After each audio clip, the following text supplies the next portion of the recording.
Hello guys, welcome back to my channel. As you can see in the picture today, let's start the story of part 3 of a story where Issei became a villain and had the Omnitrix. But before we start, please consider subscribe to the channel and give this video a like. Don't forget to check the description for more information. Now let's get into part 3. Sekiryuutei's Gremory or Lucifer had a nervous look on his face because in front of him was Issei hairdo with a look of disinterest that he gave, so he decided to talk to him at once. Sekiryuutei. Hi dude. Could you lend me some of your time to talk about something important with you? He said, to which the wielder of the Omnitrix arched an eyebrow. The words I hear.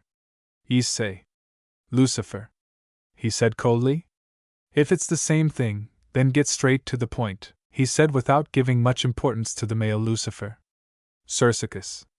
Well, he said before putting on a serious look. The factions have decided to release the goddess Nyx with certain conditions, he said, to which he called the attention of the Red Dragon. Issei. Let's see, he said, while extending his hand.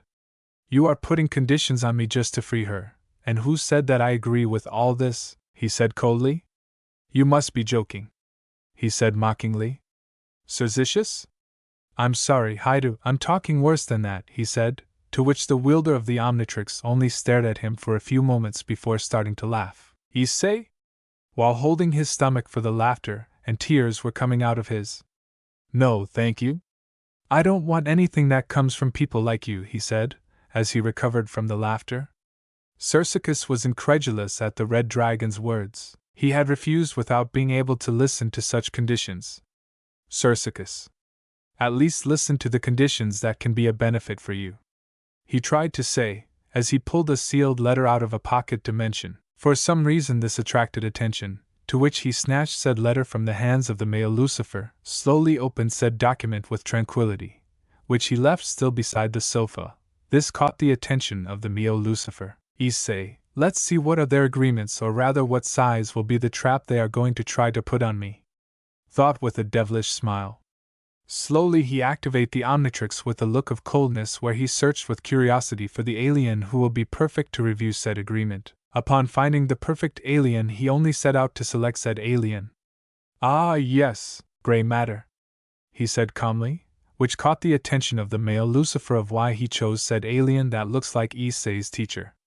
It's time to enter lawyer mode, he said with a mocking tone in his voice, but before he could say anything, he saw how gray matter began to review the document with all the concentration in the world. For a few moments, Sekiryuutei saw how he frowned, and then drew a smile on his face. From one moment to another he returned to his human form, where he could only see the document in his hands with indifference, which he just left on a table next to him. Issei. Seriously, you think I'm stupid to accept such nonsense? He said coldly, which Sekiryuutei opened his eyes with surprise. Apart from getting information, it seems that you want to use me as a weapon to defend your people, he said mockingly, which Sekiryuutei did not know how to respond to those statements of the Red Dragon. Sekiryuutei? That. He wanted to say that it wasn't true, but it seems that there was no way to defend himself. Issei, don't try to lie to me, Lucifer, you can't handle him, and you're looking for someone else to defend a joke like you, he said coldly, while referring to the leaders of all factions. Sekiryuutei. Look, Haidu. I'm trying to find something to help us. I know you're mad at all of us, but you must understand that we care about our people, he said seriously, to which the wielder of the Omnitrix just shook his head. Issei, you know, maybe it was a mistake to fight with Albedo and stay in the shadows so you guys could at least go out on the battlefield to defend your people, he said mockingly, to which Sekiryuutei lowered his head. Sekiryuutei, I'm sorry, Haidu. He apologized to the aforementioned. Tell me, what do you want from us? He said with frustration at having to give in, because if Issei declares what has happened, the Alliance was going to receive a blow from which they were not going to be able to recover. Issei, you know the meaning of those words, don't you? He said with mockery, to which Sekiryuutei slowly nodded his head. You and I know very well that when all this is over, I'm going to be discarded like an old rag, and I refuse to accept such a thing, he said with boredom. Sekiryuutei sees as the wielder of the Omnitrix takes a hand to his chin. Sekiryuutei? Then there is nothing in return that you want, he said with a lowered gaze. I have never said no, but like you I have certain conditions, he said seriously, to which Sekiryuutei stood watching without being able to believe what the wielder of the Omnitrix is saying. Sekiryuutei, what are your demands? He asked with some curiosity. I say, they are not too extravagant like you. I like something simpler if you can, he said calmly. It seems like a fight between my brother and me. No one will interfere until the other gives up or cannot continue, he said with a smile. It will be in a field dimension. The place can be random. There are no limitations. He can go with everything, and I will do the same, he said with mockery. Sekiryuutei. That's all you want, he said in disbelief, to which the wielder of the Omnitrix shook his head. Issei, if he wins, I accept this plans of yours, he said with boredom while pointing to the document he read a moment ago. But if I win, I'll be able to ask for whatever I want. It's simple, right, devil? Don't you think? He said with mockery, to which Sekiryuutei just gritted his teeth for such a proposal. Time was something they didn't count on, but if this was the only way to be able to have the wielder of the Omnitrix on his side, all that was left was to slowly nod his head. I say, if that was all, it's time for me to have my Mr. Smoothie. Have a nice day. Bye-bye, he said with a fake smile etched on his face. Time skip.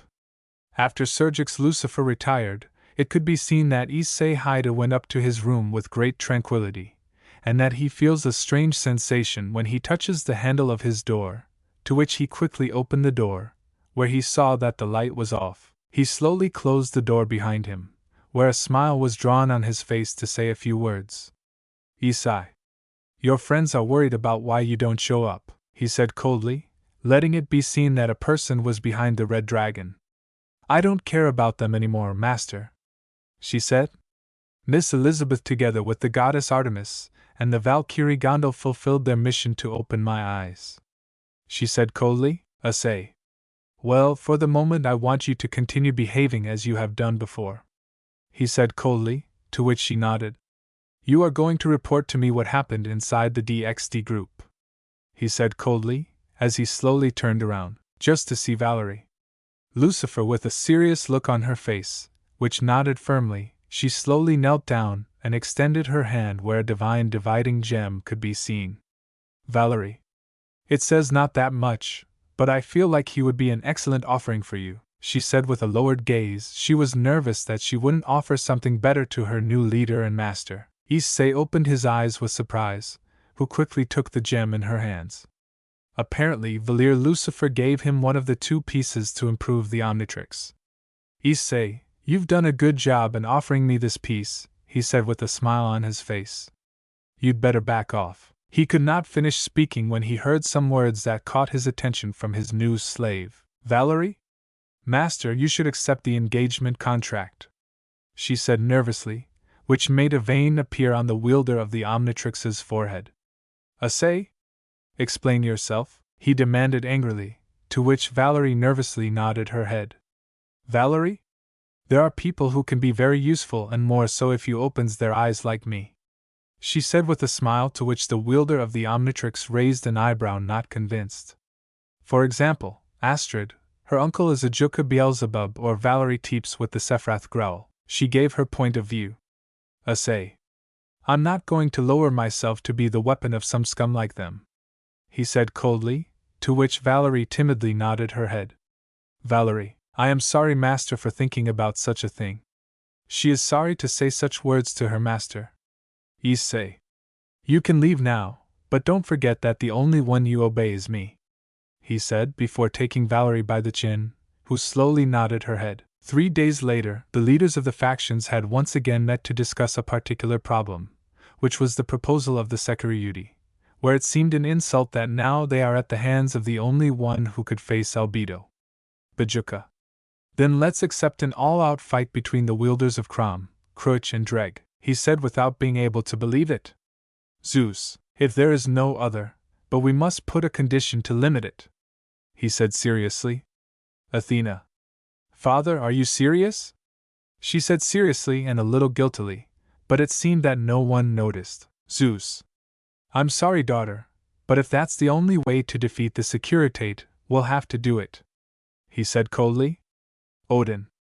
In that case, I offered Gondel to create traps in this dimension, he said seriously, at which everyone turned to see the All-Father. Athena. If there is no other way, we should do it, she said seriously, to which everyone nodded their heads if they were going to alter the dimension and the place was one where Haida had an advantage. Bajuka. In that case, I will create a seal to prevent the use of the boosted gear or block it for the time being, he said seriously. Michael. I'll see what I can do with the heaven system to help him, he informed the male Beelzebub. Artemis. They are fucking cheating, but what can I expect from people like them? She thought coldly, before seeing her younger sister with a supportive smile, but in reality it was a mocking smile. Athena. In that case, how soon will this raiding game be? She asked seriously, to which everyone was silent for a moment. Ajuka? In a week it will be more than enough time to have everything ready, he said, to which everyone nodded their heads. After a few moments everyone had gone out to rest from the meeting that everyone had. Far away from them were Artemis and Athena. The latter seemed extremely nervous. Artemis, I've never seen you like this. Catching the attention of the goddess of wisdom. It's like you don't want to be caught doing something bad, she said with a smile. Athena. You don't understand, sister, this may help or may harm all of us, she said nervously. If Issei finds out about all this, he may. Artemis. Don't worry about things like this is all about protecting innocent people, she told her with a kind smile. Apparently, she hasn't noticed how she called the red dragon by his first name. She thought, seeing that Athena didn't pay attention to what came out of her own lips. Athena. You're right, Artemis, she said with a small smile. Artemis. Fine, but putting all this aside, you have prepared your things, she said calmly, to which Athena nodded her head. Athena? Yes, but with all this that has happened, I won't be able to do what I was planning, she said with frustration of not being able to keep a closer eye on Issei. Artemisia. This about not trusting anyone seems like an obsession of yours, but I can't blame you, she said coldly, but in that she sees as the necklace shine for a moment. Athena. Yes, but all this aside, I should take a little vacation when all this is over, she said with a smile. Artemis? Yes, but on an island where men are forbidden, she said coldly, to which Athena shook her head at her older sister's attitude. The necklace in the night shone, where Athena saw herself serving Issei, changing her perspective slowly. If not, it was a breakthrough. But Athena did not seem to notice anything, as she did not remember anything of what she has been dreaming for the last 3 days. One of the small changes was that she was putting aside a research about Issei, due for the dream or for more important things, according to the words of Athena herself. In addition to using a boosted gear gem brought its benefits, one of them was to create an attraction link in Athena towards Issei, but slowly, which increased with the passing days. Athena. I should look for more information now, she thought, seeing how there were several people who have lived with the say hi to. Artemisa. Sister, what are you thinking about? She asked, drawing Athena's attention. Athena. It's nothing, it's just my things, you shouldn't worry about it, she said calmly, not wanting to worry her sister. What was I going to do? She wondered mentally, not remembering what she was going to do. Gua Academy. And Vold had a bored look on her face. Apparently she was not paying attention to her classes because of the images that flashed through her mind. And Vold. Maybe there is a way to reason with this, Seisama, she thought sadly. She didn't know what to do. Maybe I could, she thought with a look of defeat, as she didn't know who to look to for help. Slowly she turned to look at the window where she could see a specific person, where a countenance of anger was being drawn on her face. And Vold?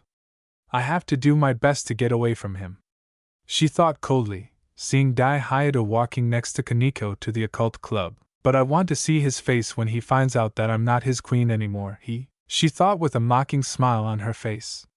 Then she turned her eyes to the teacher, where she decided to think about something else. She prefers to be in classes than near her old king. She hated him with every more than ever, and if she saw him right now, she would not hesitate to kill him. Skip time. And Vold Leviathan was walking to the boutique. She needed to get clothes, at least no one was following her. That gave her more relief to be able to shop without any issues, but when entering Q Mall, she could see many people passing from one side to the other, and Vold. Apparently it's not going to be so easy. She thought with her eyes down, so she approached a sign where there was a map of all the Q stores. Let's see where it is, she said curiously, while looking for the nearest store with her eyes. In another part of the store there was a guy who was about Kaniko's height, elderly. He was wearing white pants, rather he seemed to be wearing a lion tamer suit that fit him something big, where there were several people surrounded watching his show. People to see the great Sublimino's show, not for nothing am I a great hypnotist, he said with a smile, as he saw the people around.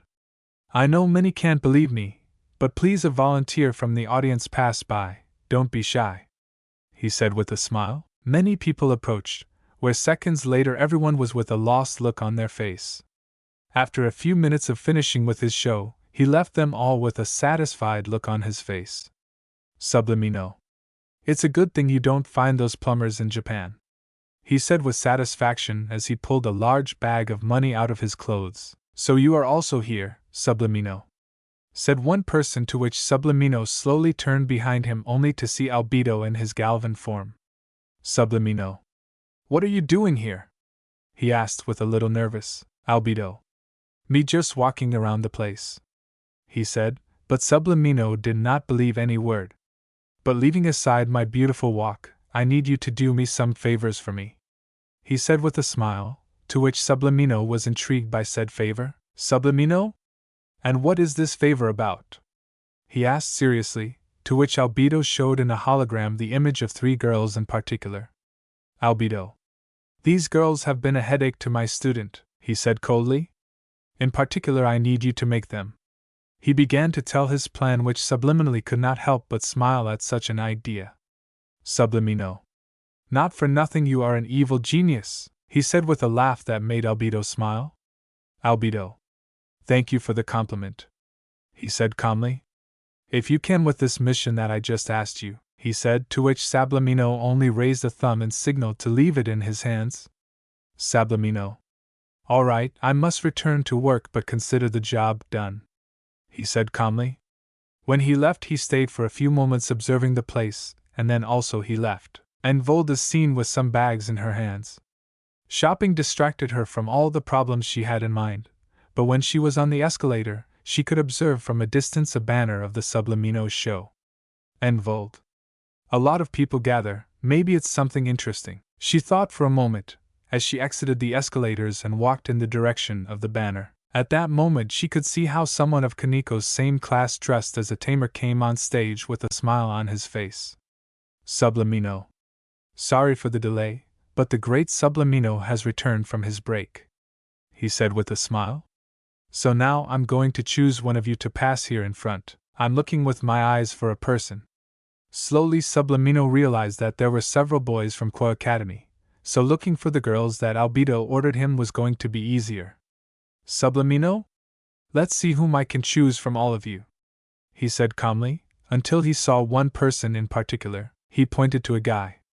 Ingvild recognized him instantly. Look of disgust formed on her face. She seriously wanted to see him humiliated, not knowing that said wish was going to be fulfilled. Sublimino, tell me your name, young man, he said elegantly, to which he adjusted his glasses. Motohama. My name is Motohama. He introduced himself, to which Sublimino pulled out his watch from his pocket. Sublimino? Very well, in that case, because we don't make a demonstration of my great power, he said, to which the whole audience nodded. Some girls from the Qua Academy looked at him with a small blush. Well, are you interested in the show, Miss Ingvild? Said a voice. Ingvild slowly turned to look at her shoulder, where she could see Albedo. Ingvild? Albedo? She said quietly, to which he only looked at her for a few moments. Albedo? So you already know, but it doesn't matter, he said without taking much importance to his identity being discovered. Foolish human, he said. This caught Ingvild's attention. Ingvild? But I don't feel any magical power from him, she said, to which Albedo just chuckled. Albedo, you just watch, he said calmly. The show is just starting, he said, while paying attention to the show, which was imitated by Ingveld. Sublimino. Watch the clock carefully, he said calmly. The boy only nodded. When I count to 3 you will be completely asleep, he said with a smile. 123. He snapped his fingers where Motohama started snoring. When Ingvald saw this scene, she thought it was just a trick, so she was going to leave quietly. Albedo. Stay. I can assure you it's no joke, he said with a smile on his face. At that moment it was observed how Motohama would spend the most embarrassing moments of his life. First, Sublimino forced him to answer some questions, which he failed shamefully, as he had to imitate an elephant, but the one that Ingvald enjoyed the most was that of imitating a pig. Sublimino. Now to finish this great show, I will ask you 3 questions that I will make you answer with all the honesty in the world, he said with an innocent voice. Motohama simply nodded his head, to which Sublimino raised a finger in an epic way. Sublimino? The first question is, he said in a mysterious voice. What is your biggest secret? He asked with a smile on his face. Motohama. My personal collection of homoerotic series, he said with an expressionless tone. Sublimino. Wow, who knew that you had such taste, boy? He said. This caused some to look at him with shame and disgust. My second question, what is your favorite hobby? He asked with his innocent tone again. Motohama. Spying on the Kendo Club girls when they are changing, he said again with his expressionless tone. And spreading rumors that the person he spies on is Issei Hayadu, he finished saying with that expressionless tone. Ingvald couldn't believe that Sublimino was a real hypnotist, but Albedo was recording everything with Ingvald's cell phone. You could see an amused smile on his face. Albedo. To be or not to be, that's the question, he said with a dramatic tone before seeing a particular button. In this case, it's taking a leap of faith, he said with a smile. While pressing the transmit button, the video started to be uploaded to YouTube. In the Occult Club, you can see Rias Gremery's entourage with Ravel Phoenix and Irina Shida, who were talking about what was going to happen from now on. And then you can see Dai Haida checking some things on his cell phone while Gasper was watching YouTube videos. But at that moment the vampire received a notification that something was being broadcast live from Ingvald Leviathan's channel, which raised an eyebrow. Asper? Guys, apparently Ingvald Senpai is broadcasting live, he said calmly, to which he attracted the attention of those present. Dai. Wait, what are you talking about? He said with curiosity, so he quickly entered the YouTube application and searched for Ingvald's channel. The video had a strange title for those present, but it caught the attention of Dai, who for an instant felt a chill. The great Sublimino revealing the truth of a liar. This caught the attention of those present when watching the broadcast that was in the shopping center caught the attention of everyone. The video showed a short man dressed as a hypnotister to Motohama, where many saw that it was not a trick. But at that moment they see how Motohama reveals that he is one of the people who spreads the rumors of Issei Hayadu, that he is a pervert. They did not know what to think about such a thing. But the live chat was something else. They kept stopping the messages. I can't believe he's like that. What kind of school allows a person like him to attend? Sublimino, send your grade at revealing the secrets of scum like him. And those were some of the comments that were going up for every second that passed. But Dai was nervous that Motohama would open his mouth more than necessary, so he only had to watch the live with look of terror. Damn it, he shouted in his mind with helplessness of just seeing how the truth was going to be revealed, and oh boy, Kromkrich was only laughing in the mind skip of Dai Hayadu. Kromkrich. Apparently they are going to start suspecting your friend and not forgetting you too. Take this mode, fucker, you are so dead, he said in the mind of the false hero. Dai, there is nothing funny, he thought with frustration. Kromkrich. For you, because for me I'm enjoying it like you can't imagine, he thought mockingly, to which Dai just clicked his tongue in disgust, so he decided to end the conversation with his partner. Dai. It's easy to say that that guy is a charlatan just by saying that it will be easy to have everyone apologize to me and now the problem will be Ingvald, he thought with frustration. All the girls who had feelings for Motohama started looking at him with disgust. Others like Matsuda were nervous of what was happening. He must shut him up somehow and soon.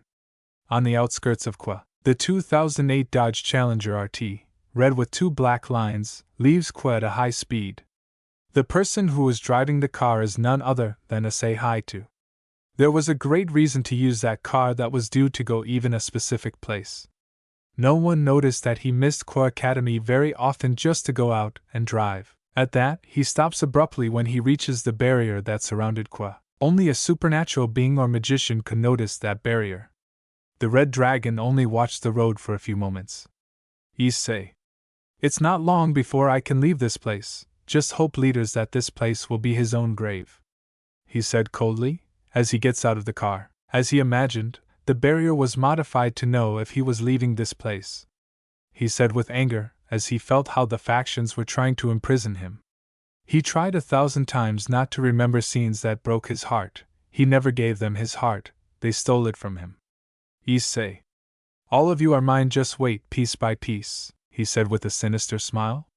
Returning with Subliminal. Albedo was just having fun transmitting the fraud that was Motohama, so he just shook his head. It seems that the cherry on the cake was missing, so that everything goes down the drain. Subliminal. This will be my last question. When you answer it, you will remember everything that happened while you were under my hypnosis, he said calmly. Have you had help from other people spreading these rumors? I asked with curiosity. Motohama? Yes. I've had help from Matsuda and Daihindu, he replied in an expressionless voice, but in those moments he reacts. Life in his eyes suddenly comes back. Albedo. I imagine that the reason these 2 assholes got a girlfriend was because of the ability of Daihindu to read breasts. He thought coldly. At least my student got one ability only, that is to see people's souls through their eyes. He thought proudly of his aide to know that his student could tell when a person was lying just by looking into their eyes. Motohama opened his eyes when the memories of everything he did came to his mind, but his face turned pale as he remembered that he answered 3 questions from that subject. Subliminal? You have seen it, this is not a trick and nothing like that, he said with a smile on his face. Motohama slowly turned to the audience where he saw an unveiled Leviathan with a look of horror on his face. Motohama, no. No. He thought angrily, not realizing that he was being recorded live. But other people, one in particular who is Daihildu, was shaking with anger, frustration and fear, knowing that everyone knew the truth. He had just dug his own grave. The cult club. The girl slowly gets up from the sofa and walks in the direction of where Daihindu is, and picks up the cell phone with her left hand, and with the other she points it slowly. This person is nothing less than Iko Haidu. Iko? Tell me it's a lie, said in a low voice, but Daihoda didn't know what to say. He couldn't think of anything. Wait, sister, he's just a liar who just paid Motohama to play along, he said nervously, trying to give an excuse that everyone believes. At that moment a black glove appeared on Daihidu's right hand, so he tried to cover it with his other hand. Promkruch. Oh come on, don't lie partner, because he doesn't tell everyone in the room how you used your brother, he said with mockery, since the suffering of his carrier was going to be his favorite dessert from today on. And if you better tell her that you only did it out of jealousy, or that you is only interested in each of your so-called fiancés for their body, he said, laughing his ass off inside the gear. She said softly, as tears started coming out of her eyes. Tell me this is a lie, she said. Worse, Hideout couldn't say anything, she could only look away. Each of the people present slowly covered their mouths as they watched Hideout without being able to believe what was happening in front of them. Each of the girls who are Daihilda's lovers did not know how to look into his eyes. Slowly they each looked at each other until the look of disgust was drawn on their face. One by one they left in different directions. But when Daihilda was about to leave, he was held by his shoulder by Udo Kiba, who looked at him with a glare.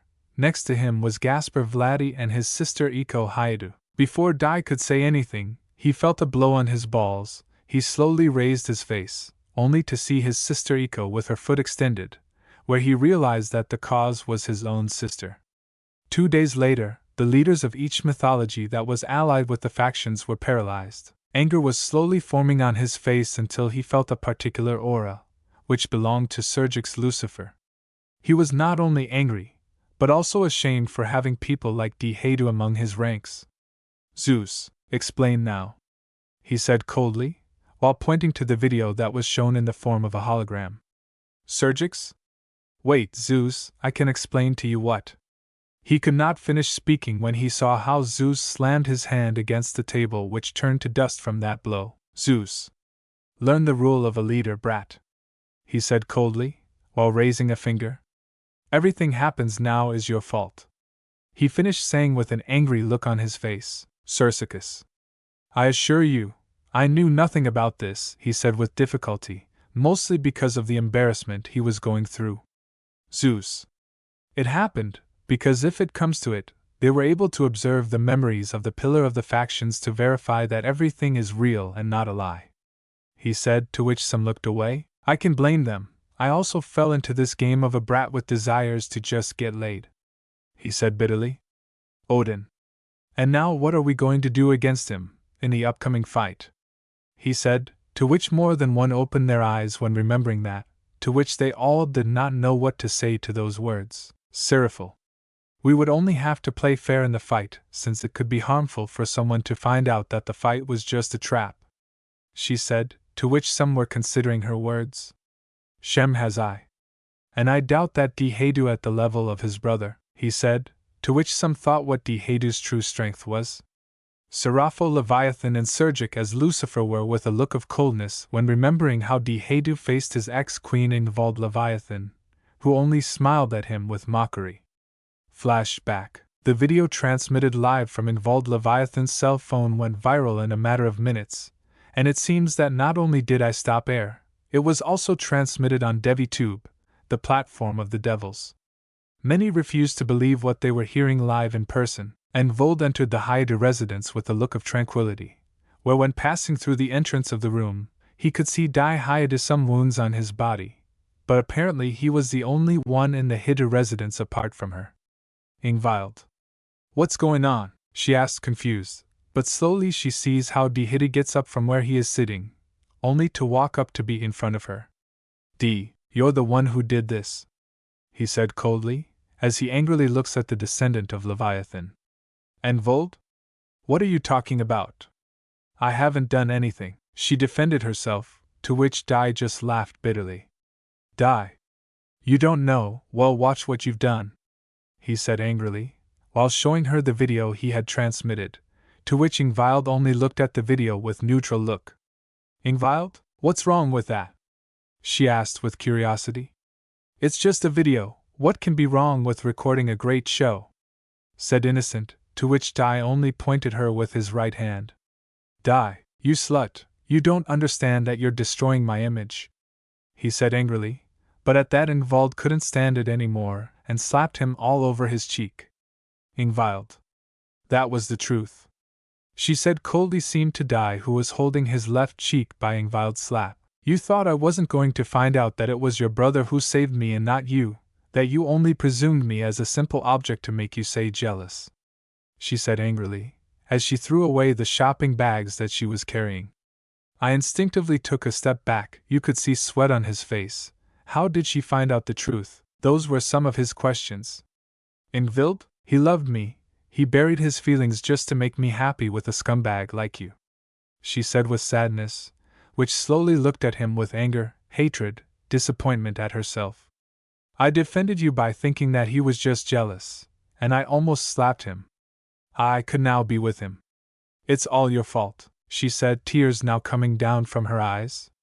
That's a lie. I saved you from that goddess.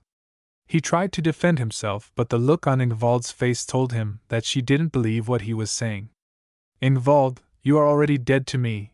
I would have preferred to continue with my illness than to meet you, Chief Dragon. Excuse, she said coldly, then quietly left. I was upset at that moment, so a magic circle appeared in his right hand. Die.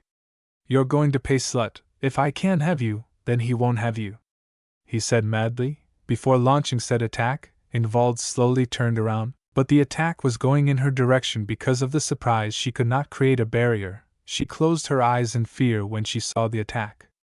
Ingvald. I'm so sorry, Issei-sama, she thought sadly, while tears escaped from her eyes, watching as her life passed in front of her eyes, in that she feels the burden as something to then see that he was in someone's arms, but what surprised him the most was that he was behind Dai, who seemed to laugh like crazy. Apparently he had not noticed. Dai. At least with this I could get revenge on him, he said mockingly, watching as the smoke was dissipating by his attack. But his look changed to one of horror how Ingvald Leviathan was not found in the rubble, to which he opened his eyes with terror, to which he quickly approached the rubble looking for Ingvald's body. While Ingvald slowly looked up of the one who saved her, she could see the green Omnitrix symbol glowing brightly. She slowly raised her face to see a semi-armored velociraptor species, with black orbs on his feet, and wears a black cone-shaped helmet with a sliding protective visor. His visor is formed by his skin and part of his skull. He has 4 blue stripes on the tail. He was wearing a green shirt that covered up to his neck. "Looking for someone, bro," he said with a mocking tone, while the visor of his face shrinks, revealing his face. "Dai hide you." Hearing those words slowly turns around in fear, only to see a kind of monster with a resemblance even dinosaur. "Dai. What, how?" he said nervously, but even more so when he saw that Ingvald was safe from him. "Issei.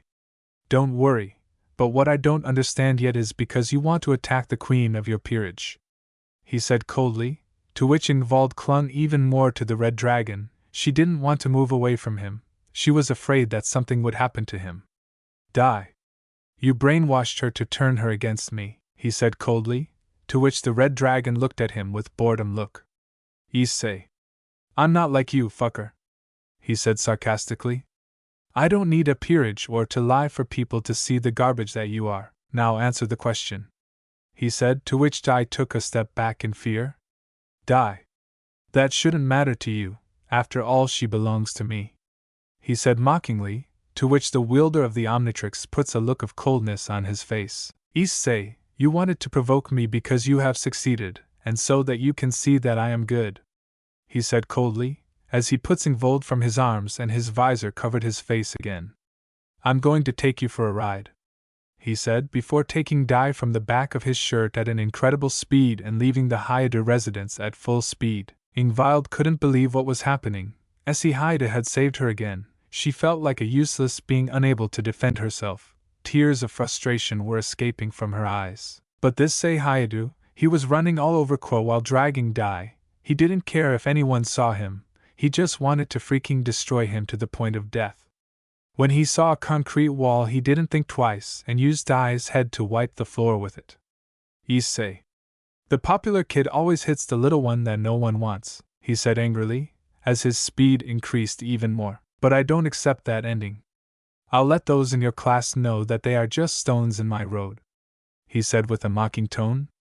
After crushing his head against the walls, he took it one more time and went straight to the abandoned church, where he threw him like an old rag inside the church. "Dai, let me tell you that I have had her body in my hands," he said mockingly, to which the wielder of the Omnitrix slowly brought his hand to the chest where the symbol of the Omnitrix was located. Slowly a glow began to surround him, changing his shape to that of a humanoid dinosaur about 3.5 meters tall, with hard brown skin on its outer side and beige on its inner side. "Humongosaurus," he roared, revealing the new appearance of the red dragon, and that he feels like someone was going in his direction when he sees well. He could see his brother with his hand outstretched to where he tried to punch him in the stomach. "Brother, wait, everything was a lie. I've never touched her," he said nervously, seeing that his blow did not do any harm to the red dragon. "Issei. I also regret one thing," he said coldly, as he caught up with his brother. "And that is that you will never be the same," he said angrily. He roared with all his anger to then start punching, kicking Dai. With his tail he took him by the neck where Dai Hyde, who looked like a punching bag. Without waiting he started hitting him. Every blow he gave him was stronger, and it seemed that he was not going to stop. After getting bored, he threw him against one of the walls of the abandoned church with such force that it went through said wall. The red dragon for a few moments looked the Omnitrix, where a smile appeared on his face. "Issei. I'm going to show you a power which you will never have," he said coldly, seeing his brother trying to get up from the ground. "But I'm going to pay a great cost. But as long as I can fucking see you suffer, I'll give myself even to death," he said with a smile, before moving the Omnitrix dial on his chest. "Ultimate Humongosaurus," he said while letting himself see his new appearance where Dai saw that transformation with fear. Dai. Wait, brother, please stop, we are brothers, you wouldn't do this to me, he said desperately. Slowly Ultimate Humongousaurus approached Dai. Issei. You're right, I wouldn't do this to my brother, he said coldly, to which Dai sighed with relief. But I don't have any brother, he said with a smile, to which Dai opened his eyes in despair. Before Dai could escape, he was held by his foot where he could see the hand of Ultimate Humongousaurus. Dai. Help me, lizard, can't you see I'm going to die? Dai trying to talk to Crom Cruich mentally. Crom Cruich. This is the answering machine, please leave your message. He couldn't finish speaking when he heard Dai's words. Fuck you, he said angrily when he saw that Crom Cruich was not going to help him. Issei. You don't know how I'm going to enjoy this, he said with a smile on his face. He began to hit him to the ground, and that Ultimate Humongousaurus turns to a specific direction where Sergix Lucifer and Seraphol Leviathan come out of the magic circle, along with the peerage of Sonus Citri and Involved Leviathan, which he glared at them. Everyone slowly observed the state Dihaido was in.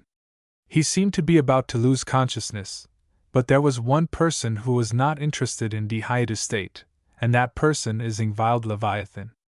Sagitious, Issei Haidu? Calling the wielder of the Omnitrix's attention. Let go of your brother right now, he said seriously, to which Ultimate Humongousaurus threw Dihaido at his feet, where slowly the wielder of the Omnitrix's hands transformed into missile launchers, where he did not hesitate to shoot at those present, who quickly raised a magic circle to protect themselves from the Red Dragon's attacks. But these crack at an incredible speed. Issei, you better get the hell out of this place, he said angrily, as he coldly watched the two mass. The ones who nodded their heads, where it was Sir Sex who took Dihaido like a sack of potatoes, where they left in silence.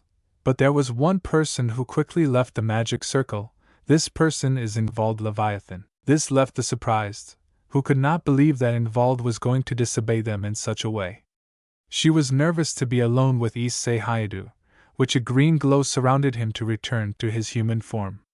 Issei, I said leave, he said coldly, to which Involved only looked down sadly. Involved?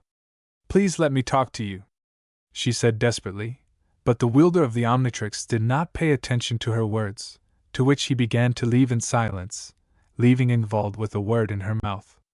Issei, I have no time to waste with you, he said coldly, as the Red Dragon kept walking away from Involved.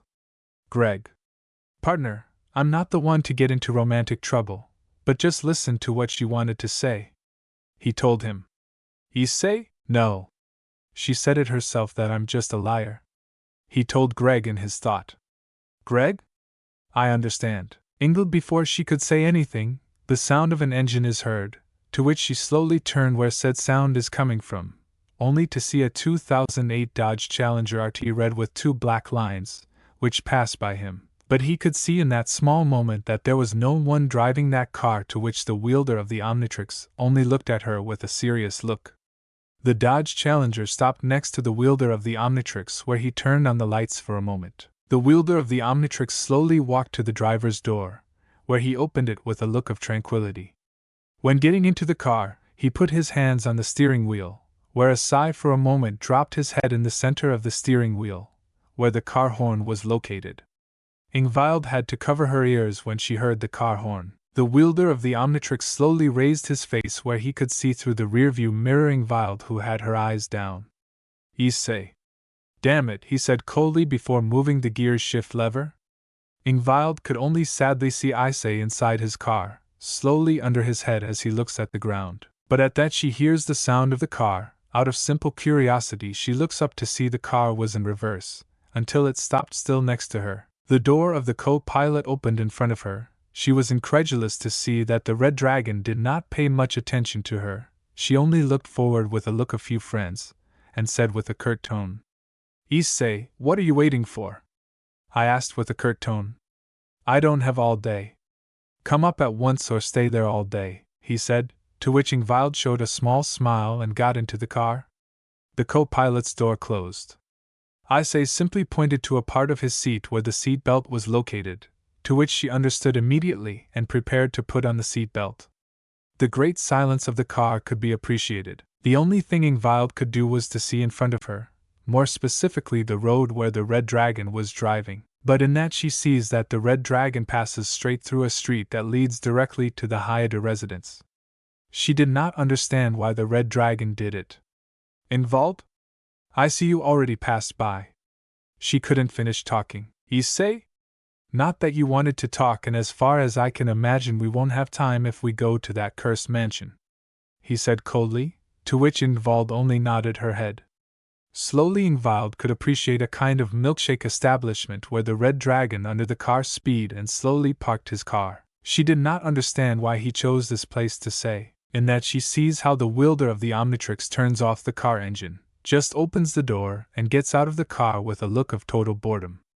Ingvild instinctively turns to see where the wielder of the Omnitrix went. If she was nervous, with fear, opens the car door and starts walking in the direction of where the wielder of the Omnitrix went. At least he wasn't that far away from her, so scared she took Issei by the sweater. At this the wielder of the Omnitrix felt that someone pulled him by his clothes only to turn to see Ingvild, who seemed to be nervous, but the wielder of the Omnitrix decided not to pay much attention to her. Skip time.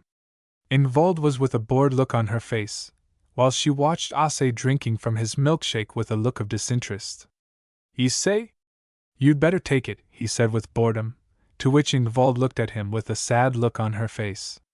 Ingvild, I want to make amends for my mistakes and act as before, she said sadly, but the Red Dragon only looked at her for a few seconds. Issei? No thanks, she said coldly. Ingvild opened her eyes in shock at those words. After all, I never had anything special with you and I don't want to take the risk that you betray me, he said coldly. Ingvild. But at least give me a chance. Didn't know that he was lying, she said sadly, to which the wielder of the Omnitrix just took a sip of his milkshake. Issei? Yes, you have changed, he said without much importance. But tell me what would have happened if Albedo had not shown you the truth, he said with mockery, to which Ingvild only lowered her head sadly. That's what I thought, you would still be his beloved fangirl, where you would still say that I'm just jealous that you're with my brother, he said coldly. Ingvild was silent at those words. Tears began to come out of her eyes, which she lowered her head in shame. I say, that love I felt for you is already gone. If you are looking for the love I felt for you is already gone, babe, wake up to reality, he said calmly. Ingvild tried to look away but she couldn't do it. Ingvild tried to let go, but when she felt that warmth surrounding the Red Dragon she gave up. She didn't want to accept the Red Dragon's words. Issei. It may be that I am the enemy of the factions, but there is one thing you should be aware of, he said with a small smile. Record this in your head, I am your biggest enemy now. Ingvild, forgive me for not realizing, she said sadly. I know I have no forgiveness, please don't leave me alone, she said sadly. Basie, I can't fulfill that, he said. Sorry to break your illusions of not being with you, but I loved you too much before, but not anymore. Ingvild? In that case, take me with you. I don't care about anybody, I want to be with you, she said sadly, to which the wielder of the Omnitrix opened his eyes with surprise.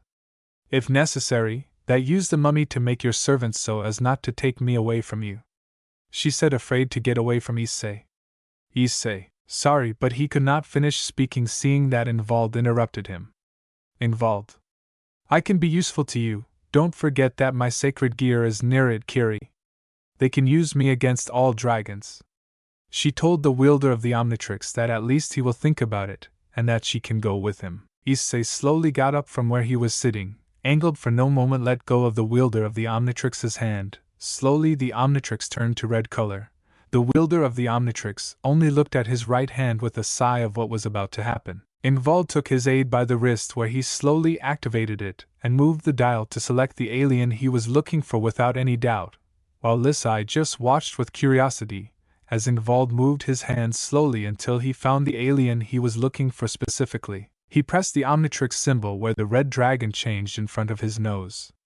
Ingvild slowly touched the part of that alien's chest where he knew the Keroshium was located. Issei for a moment took a step back, Ingvald realized it. Ingvald, please eyes, don't be afraid. She tried to calm Issei, to which the mummy slowly looked the Leviathan descendant in the eyes. You can do it, just let me be with you as your servant that shall be from the start, she said with smile. Slowly the bandages on Issei's chest began to move where Ingvald approached voluntarily bleeding. From one moment to another, a great purple glow was observed. The next morning, it is observed as the 2008 Dodge Challenger RT slowly stopped in front of the Haida mansion where at the entrance was Grayfield Lucifuge next to Sarafol Leviathan, both with a worried look on their face. When they saw the car stop in front of the garage, they walked straight to the car only to see Issei Haida get out of the car with a look of coldness on his face.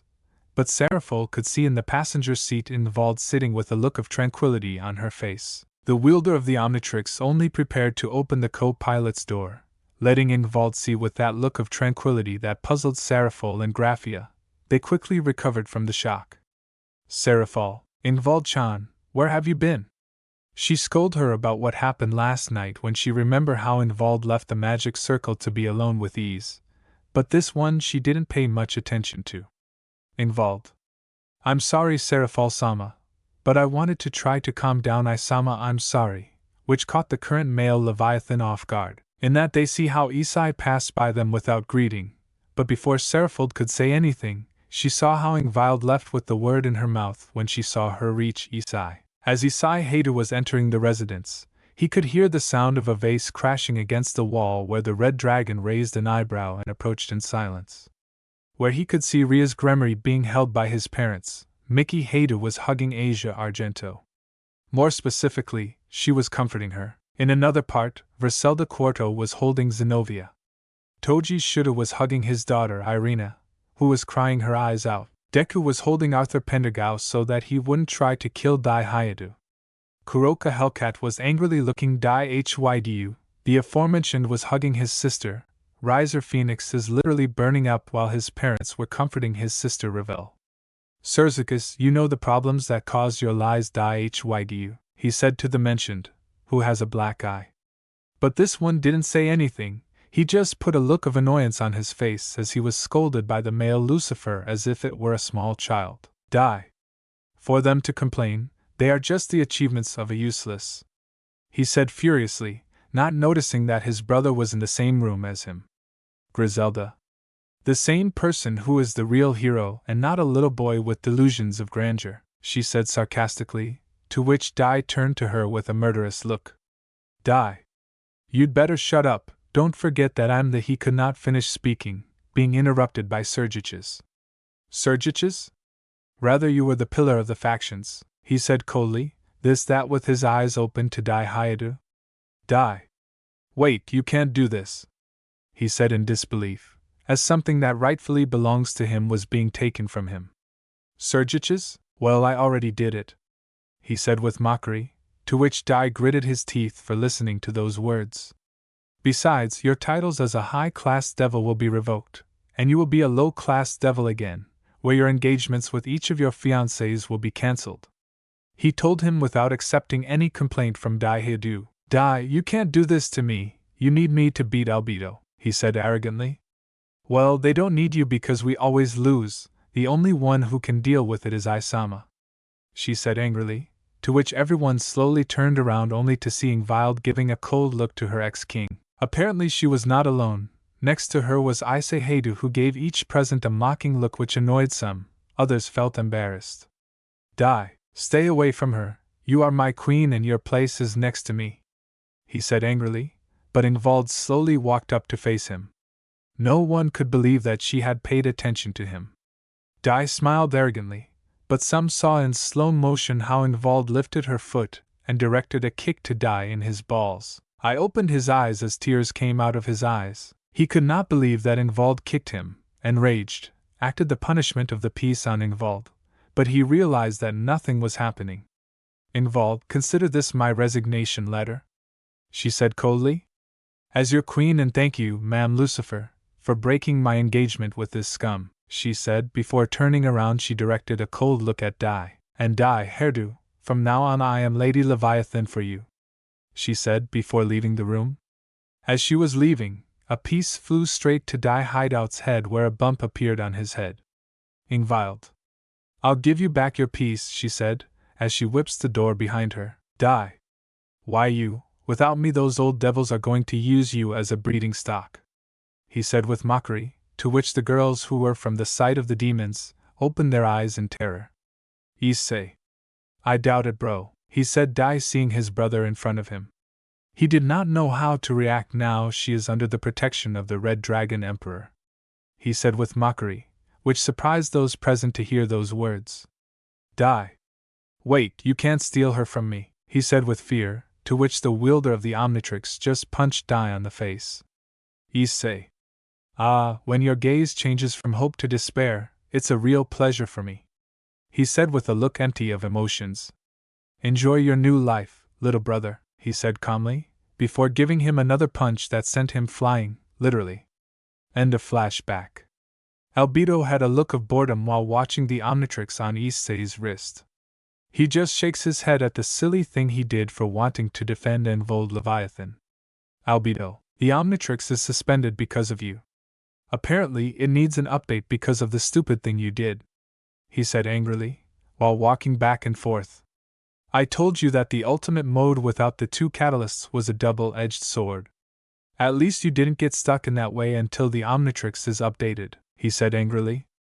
Issei. I know, but after that the Omnitrix worked fine when I transformed into the mummy, he said, to which he called Albedo's attention. Albedo, apparently you will be able to continue using the aliens, but the best thing will be to let it finish updating itself, he warned his student, who nodded his head.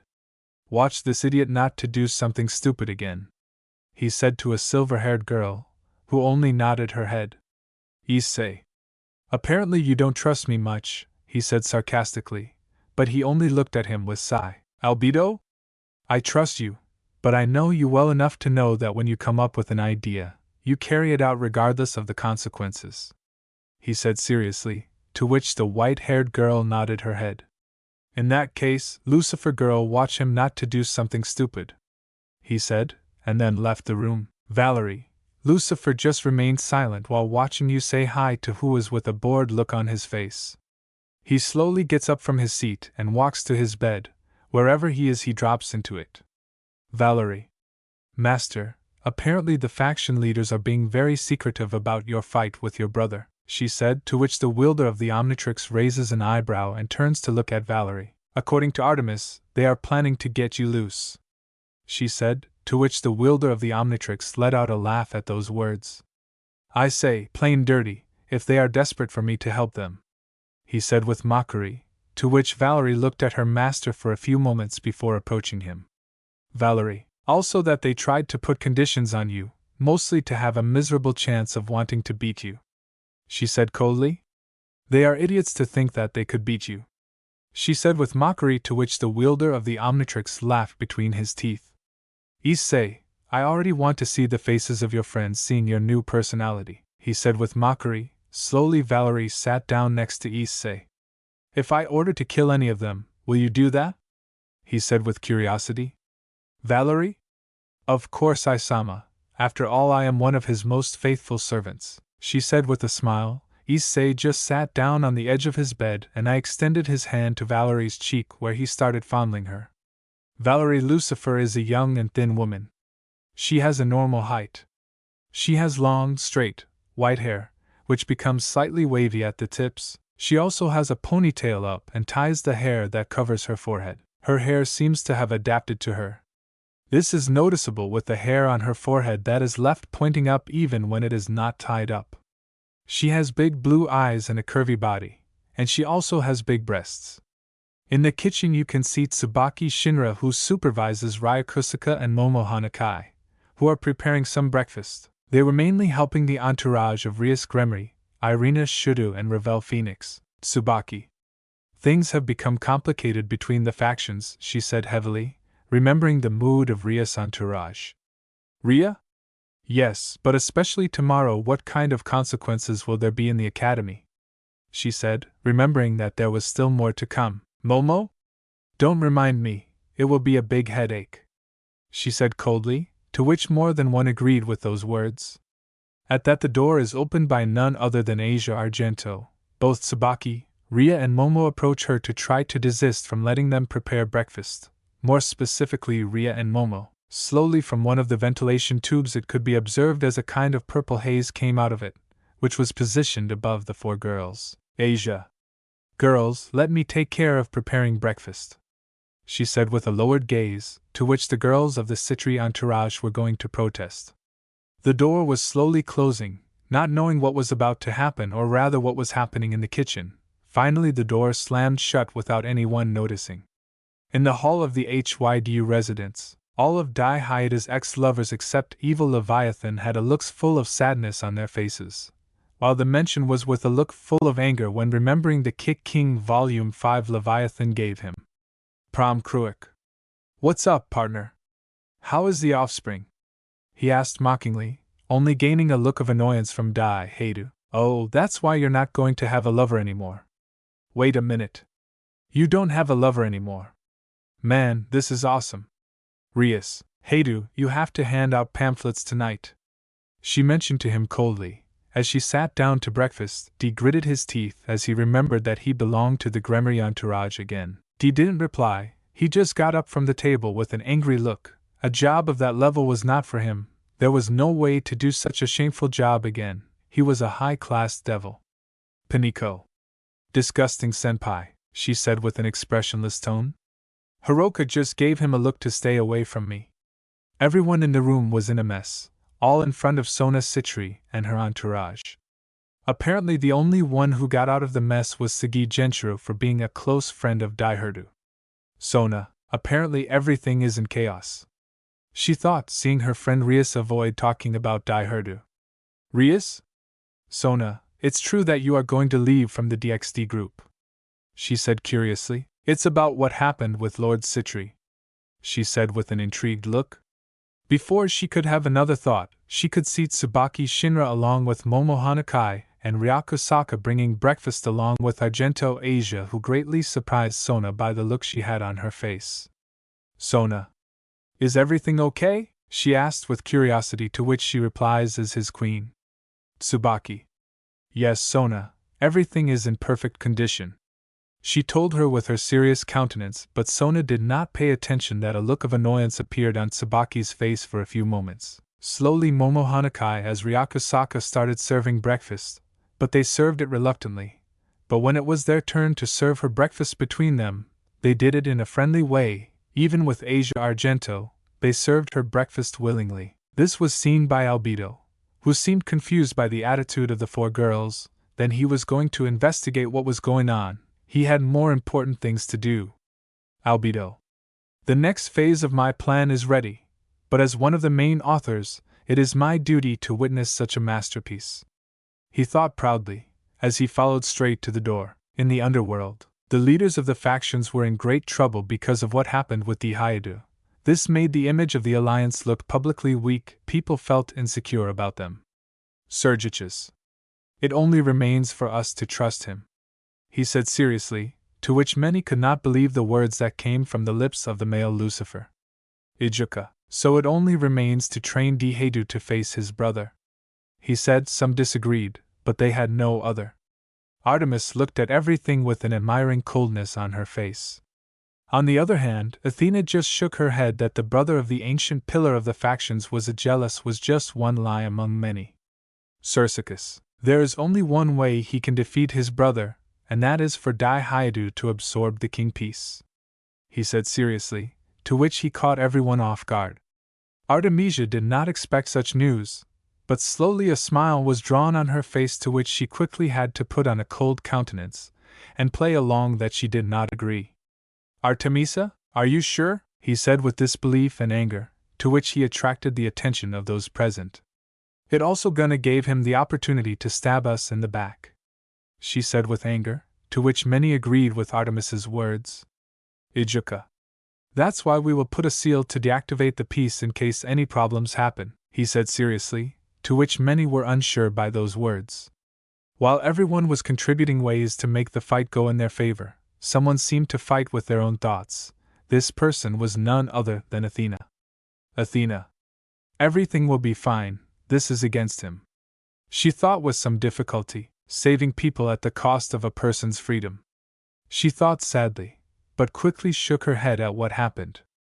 Artemis was reading the information about the abilities or weapons that Daiheita had, but there was something that greatly worried her, as it could be a big problem for her master. This familiar was none other than the legendary ship that Sertros II gave him as a gift due to his fight for the underworld and Sergix Lucifer. If his master should not be trusted, since the family member had the ability to grow, he will grow and evolve in different ways, using the aura and imagination of his master as a source. Artemis. This is not going to stop him, it's just a setback and nothing more. She thought coldly, as she kept checking the information. Athena. With this we will be able to defeat him, she thought with a smile, thinking that Issei Hayato was already defeated. Among the documents was also the one who hired Daiheita as his contract devil. This person was none other than a Fey Pendragon. Artemis. Apparently, we are going to need her, as Elizabeth wanted to have the Sekiryuutei as her contract dragon, she thought with some mockery, since that informant was not weak at all. In the Grazabora organization, there was Mephistopheles observing several applications to hire demons. Elsewhere there was a girl with a look of coldness on her face, while listening to news about Lavinia Renai, who was still in a coma, which upset her greatly. I'm already sick of Lavinia this or Lavinia that because I didn't finish killing her, she thought coldly, thinking about his possible ally. She slowly took out some leaves from her clothes, of which they sought her services as a mage, but she refused them. She was not interested in arrogant demons, she had one person in mind. Apparently, things are moving between the factions, she thought, as she lay down on a tree. She is a girl of medium height, with long orange hair, which reaches to her shoulders. She has rounded eyes of a reddish hue, and a pointed but not very pronounced chin. Things will get red hot, and I want to watch the world burn too, she thought with a defiant smile on her face. She slowly closed her eyes, not knowing that she was being watched by Mephistopheles, who seemed confused by the attitude of the girl, who seemed not to be interested in Lavinia Riney's health, but he was not surprised, since Haki's Kuzarab was a girl who considered Lavinia Rennie as someone annoying. They were not friends or rivals, just simple companions of the same organization. Mephisto. Please send for Kuzarab to my office, tell her it's something urgent, he said, while a magic circle was in her ear. I'm Skip. Aki's Kuzarab is seen sitting in front of Mephistopheles, who was observing one of the members of the organization in which he is director. Mephisto? It's been a while since you've been in my office, Miss Kuzarab, he told her, to which she looked at him with a cold look. Hax, tell me the truth why I'm here, he said coldly, to which Mephisto just sighed heavily at the girl's attitude. Mephisto. It's about the rejecting requests to be hired by various demons, he said, to which Hakus snorted with annoyance. Hakus.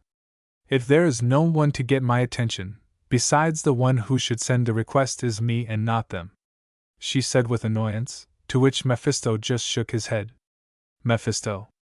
In itself, many of them are pressuring me that I accepted a proposal, he said, but in that a magic circle without any emblem appears in Hakus's hands. Without waiting, SHR looked for something suspicious in the letter. Seeing that there was nothing suspicious, he opened it before the gaze of Mephistopheles, who seemed interested to see Hakus so concentrated when reading the letter. Hakus, apparently you won't have to worry about those arrogant people anymore. I've already received a reply from the person I wish to hire me, he said with a smile on his face. Mephisto. And may I ask who is this person? He asked curiously. Patches? I want it to be a surprise. I have to arrange some things to leave as soon as possible, she said with a smile. Without waiting for Mephisto to tell him that she can leave, she left Mephisto's office as if nothing had happened. The person who had sent her the letter was none other than Artemis, where she was going to meet with Gondel, Elizabeth, to discuss her contract with Eyes. On the outskirts of Kwa, Elizabeth can be observed with an impatient look while sitting on the trunk of the 2008 Dodge Challenger RT. Issei Hayato was with a serious look on his face. On his shoulder was Albedo. A magic circle was forming in front of Issei where it could be observed as he left this Hakus Kuzarab with a smile on her face. Hakus? Apparently they need my help, she said with a small mocking tone. This made Elizabeth angry, but before she could say anything, the wielder of the Omnitrix raised his hand to stop Elizabeth. Issei? You're not wrong. Apparently you told Elizabeth that you wanted my services to be your contract dragon, he said with a smile. And you are absolutely right, but you should know that I have certain conditions to accept, she said, to which the red dragon was interested by those words. Issei. And what is that price? He asked with interest, to which Hakas took a hand to his chin. Hakas, I need you to promise me that you are going to finish killing Lavinia Rennie, she said coldly, which Issei was surprised by that condition. Issei. Wow, I thought you were going to ask me for money, jewelry, or power, he said surprised, but to ask me to kill one of your classmates, I never thought you were that kind of girl, he said incredulously. If that's your condition, consider it done. He finished speaking, which Hax was surprised with the ease that the wielder of the Omnitrix said those words. Hax, I thought you were going to refuse, she said with some sarcasm, to which Issei simply shook his head. Albedo. Apparently you will be too useful, for that you need to expand your knowledge to new limits, he said earnestly while extending the book to Hakas. Albedo, this book contains great spells that even you could not imagine, he said seriously. Hakis calmly took the book where when he opened it he could see several spells written in the book. Hakis. These spells. She couldn't believe what she was reading, so she looked up to see Issei. How can I refuse this? But don't forget that Lavinia Rennie must die, she said, which the wielder of the Omnitrix nodded his head. Next day, a cult club. Issei Haida had a look of boredom, mainly to deal with an important matter. Opposite Issei Haida was Sergix Lucifer, accompanied by Seraphal Leviathan and Ajuka Beelzebub. Sergix. Look, Haidu, we all agree with you, fight against your brother, he said calmly, to which the wielder of the Omnitrix in his mind shook his head. Issei. I knew they were going to accept. After all, they depend on this fight to save innocent people, he said the last thing in quotes. Cersicus. This fight will take place within 21 days, he said, to which the wielder of the Omnitrix was confused by such information. According to what Artemisa reported, it would be maximum in 1 week, but because they were giving him almost triple the time, unless the mass tried to put their brother on their level in that time, they were desperate. They say, wow, well, where is this fight gonna be? He said curiously. Cersix.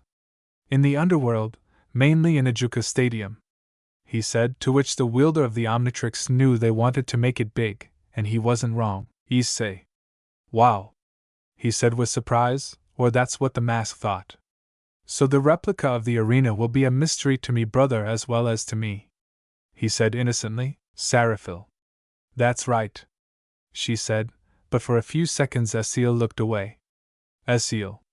So they are not going to stop giving advantages to my brother, he thought coldly. On the other hand, I want to discuss with you the matter that Ingvild is no longer part of the devil faction, he said, to which no one was affected. Cersicus. I'm sorry, Hydu, but she's not going to be able to, he said, to which the red dragon looked at him annoyed. She is extremely important for the underworld, he said, but at that he heard a laugh coming from the red dragon. Issei? Seriously? He said incredulously. Or maybe it's because of the support of the old Satan faction as of the new Satan Leviathan faction, he said with mockery. The leaders were surprised by the information that Issei had. But I think she is considered as a potential candidate for the new Satans, he said with mockery. The three masks didn't know what to say to Issei Haido's statement, so they didn't say anything, implying that he was right. Issei. I'm sorry, devils. I apologize. This confused those present. But she is now under my protection, and I doubt you want to get into this, where it is obvious that you are going to lose, he said seriously, letting out his power. Bajuka? Is that a threat? He said seriously, to which the wielder of the Omnitrix simply shook his head. Issei? Nope, it's a warning, he said with a smile on his face. Besides, it would be interesting to fight with two super devil, he said with a grin, which shocked both Ajuka and Cersages. Don't look surprised, Hades informed me everything about you, and I just had to join the dots, he said mockingly. Seraphil. And that tells us that you are not using Angvel-chan, said, to which the wielder of the Omnitrix only smiled because of the stupidity that the male Leviathan was saying. Issei. I'm not using her, I can assure you that I'm not like you, he said, to which Seraphol didn't know how to respond to those words. Sirzix, I'm sorry, but Ingvold will have to go with us to the underworld, he said seriously, but the wielder of the Omnitrix only raised his sleeve where the Omnitrix was clearly visible by those present. Issei. Omnitrix self-destruct in 30 seconds. Command code 0, destruction 0. At those words, the mouse opened their eyes with surprise to see the Omnitrix change the symbol to a strange one, and they didn't have to be geniuses to know what those words mean. Omnitrix, code accepted, said a robotic voice that was the AI, artificial intelligence, of the Omnitrix. Countdown for the Omnitrix in 30 seconds, said before starting a countdown. They say, I can get out of here unharmed, but what would happen to the people around? He pointed to Sekiryuutei M and to Seraphol. Could bear the death of so many innocent people, he said with mockery, to which those present gritted their teeth as they were in checkmate. Sekiryuutei needed Ingvold Leviathan to be able to get the maximum power out of Dihaidu, but when he got caught up in this, he didn't know what to do, so he just looked away. Sekiryuutei? Well, Ingvold is under your protection now, he said with frustration, to which the wielder of the Omnitrix just drew a smile on his face. Issei. Abort self-destruct code 10, he said seriously, to which the Omnitrix flashed for a few seconds. Omnitrix. Self-destruction disabled, he said, to then see the Omnitrix return to the herdless eye and Greg, you are crazy partner, that explosion would have only sent the four of you flying, he said, which only smiled. Issei. I knew it, but they didn't, so playing a joke on them is the daily bread, he thought mockingly, to which Drake only laughed. Seraphil. What kind of monster are you, willing to kill us? She said in disbelief of not being able to recognize the Issei she was seeing. Issei, the monster you are talking about, you created it yourself, he said coldly and with venom in every word he said. So don't come to me talking about reasons why I should help you, he said coldly. Sirzix, in that case we retire, he said, to which the red dragon only turned slowly. When he stopped feeling the presence of those present, he turned to see a magic circle that was hidden under the table. Issei. You see, Ingvold, they don't care about your happiness, he said coldly, and then quickly left the old building. When he was leaving, he could see how some people were looking at him, but the red dragon did not pay attention to them from the look of guilt that his viewers had. For him that was wasting time. Apparently when the truth came out, the chaos did not wait. The couple of Matsuda and Motohama ended up with them the next day, or so the rumors say.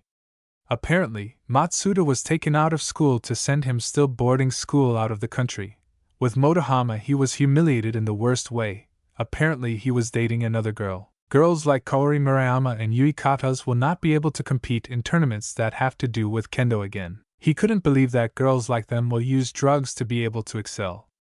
Others like Aika Kiryu, her image was stained by her when an image of her stealing men's clothes was found. The video from the security cameras was filtered all over the school. He was not at school all the time. He was always looking for an opportunity to escape, but no one even noticed until now. Other girls who live in the Haidu residence like Rias Gremery were messed up. Sometimes they didn't eat or went with their clothes messed up because of all the dry tear on their clothes. But girls like Zenobia Quart or Kuroka, they tried to talk to him alone, but he always avoided them as if they were a germ. Ravel Phoenix had become more distant with people. Her attitude was that of a girl who asked to be left alone. La Fei Pendragon, the girl was in a mess of tears. She had not returned to classes. The last thing she had known was that she was returning home. Irina Shidu, if it caused her sadness and how she ended up, her wings turned black when she tried to kill Dai Hidu, she only narrowly missed. He was surprised that Asia Argento's attitude hadn't changed, but for a few moments he could tell that the girl was cold to her two friends, Irina Shidu and Zenobia Quarta. Apparently, she couldn't stand being near them. The student council was appointed by useless and incompetent, where it was decided that all the members left their posts. There was protest from some like Saji Genshiro, but it caused him amusement as he was beaten by two girls in particular who were Momo Hanakai and Tsubaki Shinra. Luke Garu was disappointed in himself to support a person like Daiheita, and see him as a warrior to follow. Binio Orca shot all her stuff from the Op-Eye Dragon show, of which the protagonist is Daiheita. Apparently she was not the only one. Others like Yasaka's daughter, the little Kuno, had not stopped crying to know that who she saw as her father was another garbage of society. Seraphiel, Leviathan along with Yasaka could not believe what they saw. Upon learning the cruel truth, they lost all interest in D.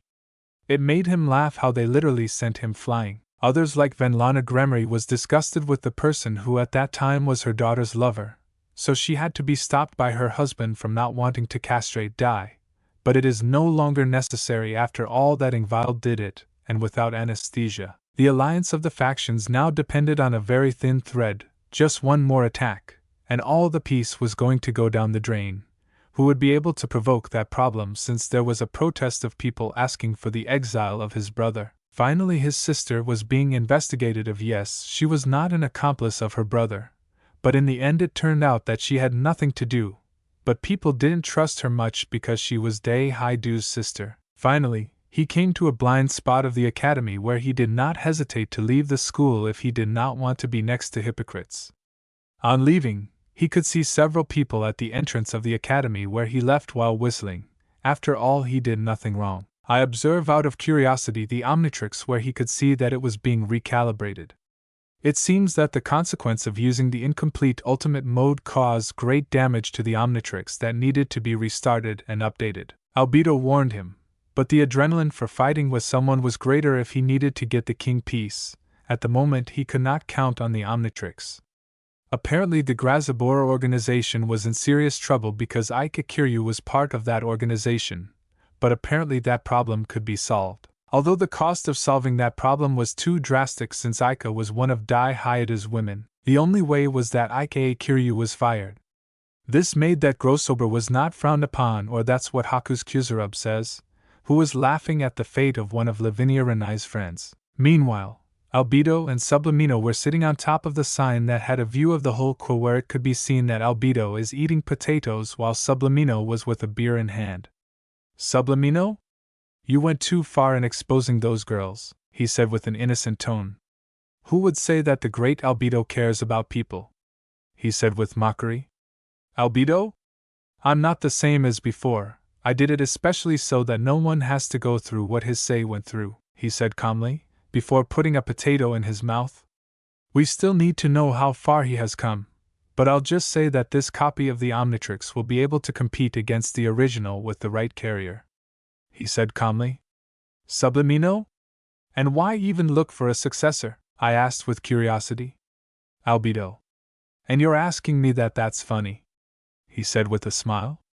When the end is so close, we look for successors, he said gracefully. So it is with everything. Every house and building, even all that food you put in your mouth, was developed by passing from generation to generation, he said with that smile.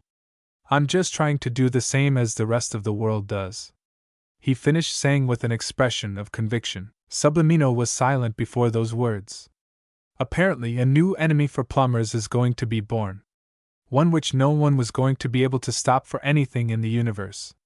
He just raised a beer in the form of respect to Albedo and Issei Heidu. On the road as the 2008 Dodge Challenger RT was going at maximum speed, where Issei Heidu was driving calmly, Elizabeth Lyons was in the co-driver's seat, and Vold Leviathan was in the back seat, along with Artemisa and Officer Ouroboros. Apparently Gondel was going to be busy with the upcoming fight at Auden's request.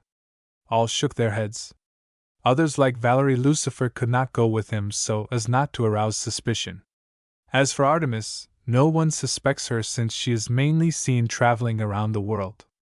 She cannot be in one place. If they were going to a location that very few people know, if it was mainly one of the bases abandoned by the plumbers, in that place the Red Dragon could train. Elizabeth. Isama, what kind of training are you planning to have? She asked curiously, to which the wielder of the Omnitrix only looked at her out of the corner of his eye for a few moments. Issei, you're wrong, Elizabeth. We are all going to train to be able to improve our power, he said. This caught the attention of those present. Well, I plan to achieve a new transformation, he said seriously, on whether he depended too much on the Omnitrix, which is why he thought about training its use with the boosted gear. On whether the Juggernaut drive was his strongest transformation at the moment, but he feels that this transformation was a double-edged sword. Office. My Issei want to master the Juggernaut drive, she said with his expressionless tone, at which many looked at the red dragon with disbelief. Issei. Yes. Besides that, it is difficult to maintain reason in such a transformation, he said seriously. The best thing would be to create a subspecies of the balance breaker, he said calmly, but it was going to be difficult to achieve the complete Juggernaut drive and the forbidden balance breaker. Artemisa. But you thinks there will be enough time these days we have? She said curiously, to which the red dragon remained silent. Issei. No, he said sincerely, to which everyone turned to look. Time is limited, but at least we are going to train enough for their bodies to withstand the coming war, since I won't be able to protect everyone, he said seriously. The office. Besides, the training I will give you will be so demanding that you will want to hate me, but don't forget about why you train, she said seriously, to which each one nodded her head. Ingvild.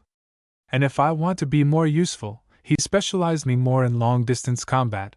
I feel that I will be a hindrance to Isama, she said, to which each nodded her head. From that they see that they were coming to a part that was in a bad state, but still they continued until they reached an old house that was in ruins. They say, this will be the place where we are going to train. Apparently he has enough to spend the next few days, he said seriously, to which the people present opened their eyes by that house. Slowly they got out of the car, where they saw that the house needed a remodel, or that's what all the girls thought, while Office Ouroboros only saw the whole place with an expressionless look. The office. Let the training begin, he said with a serious look on his face. Skip time.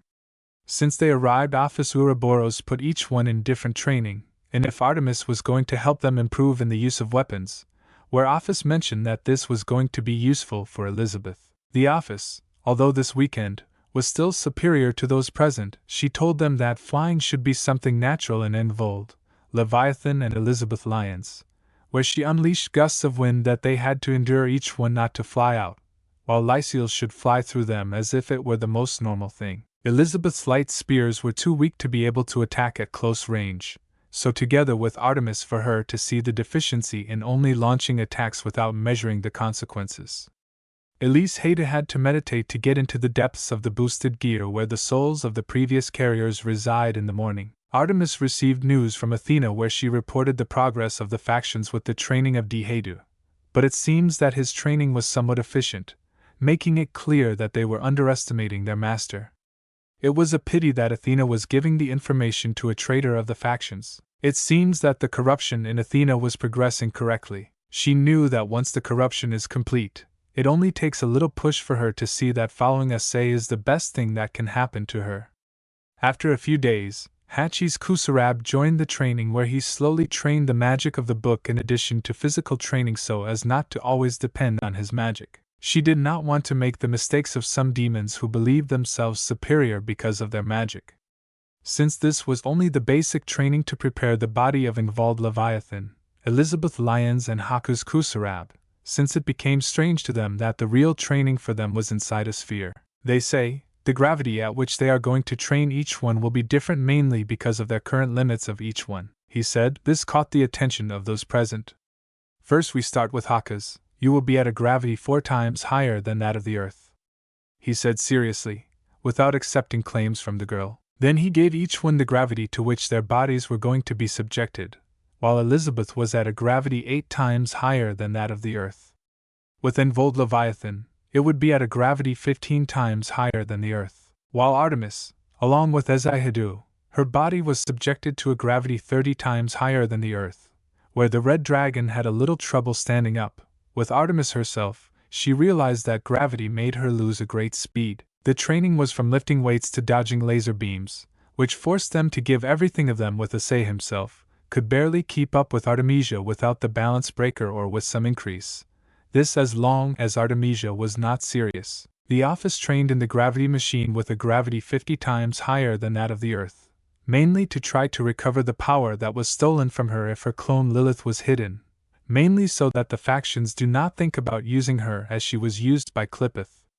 While with Dihayadu, he was being chased by Tannen himself. They were preparing his body to receive the power of the King Peace, which bothered him, but with the intention of humiliating his brother, he would do anything, and if he killed him, that was going to be considered a small accident on his part. He tried to start a conversation with Athena, but she ended up slapping him and not to approach her unless it's because of things from her training.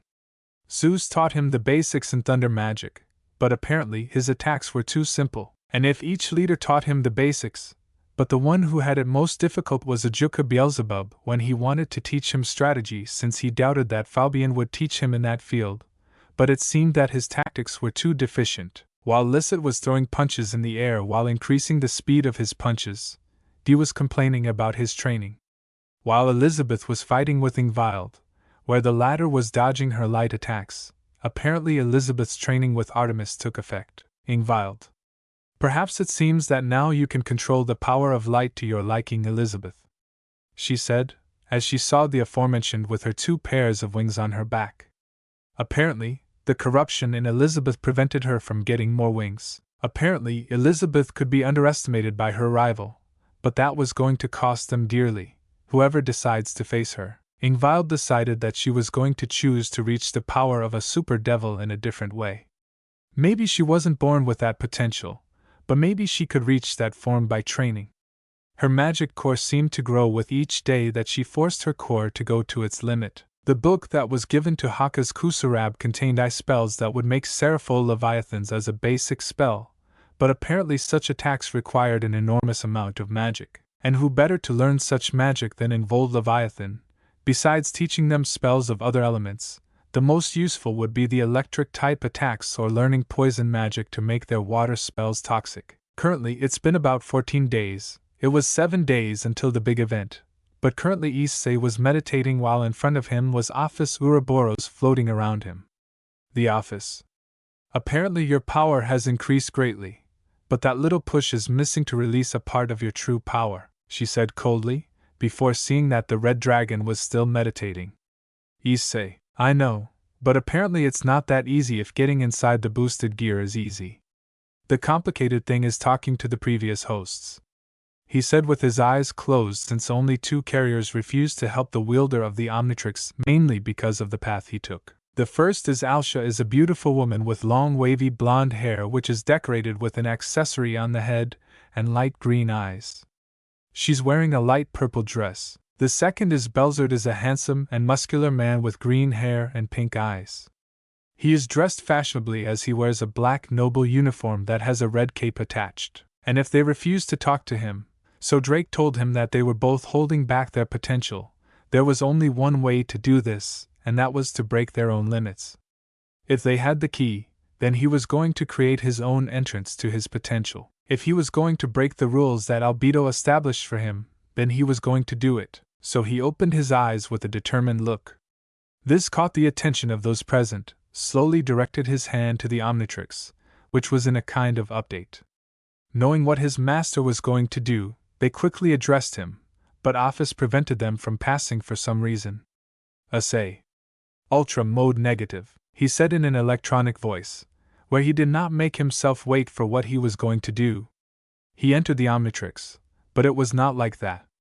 Instead of being able to see the Omnitrix symbol floating, there was the boosted with black and red patterns. Slowly, they saw how it was changing its appearance. Inside the boosted gear, the 2 strongest hosts of the boosted gear were seen in front of them to Ultra Mode Negative, which was watching them intently, in that the host seemed disappointed with the Issei hairdo for what he was doing. Elsha, are you sure you want to do this hairdo? But the galvanic mechamorph did not respond to their words, he just walked past them, but before he could knock on a door, he had to jump back. Since the one who attacked him was Belzerd, apparently they were not going to make it easy for him. Belzerd.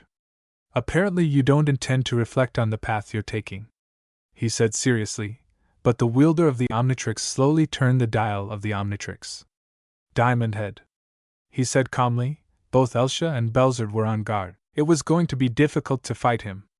Right now I could use Ascalon's help, He thought, already knows that the fight was going to be one of the most difficult he was going to have today, in that he points with one of his hands to Elcha and with the other to Belzerd, where both did not have time to cover themselves from the Diamond Head's attack.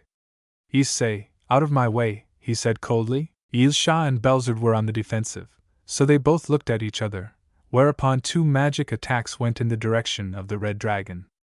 Issei decided to jump on the attack. During his jump he decided to attack Ilsha, which was not expected that the wielder of the Omnitrix could attack while in the air. They say, "What did you think, miss?" he asked mockingly, to which Elsa barely got up.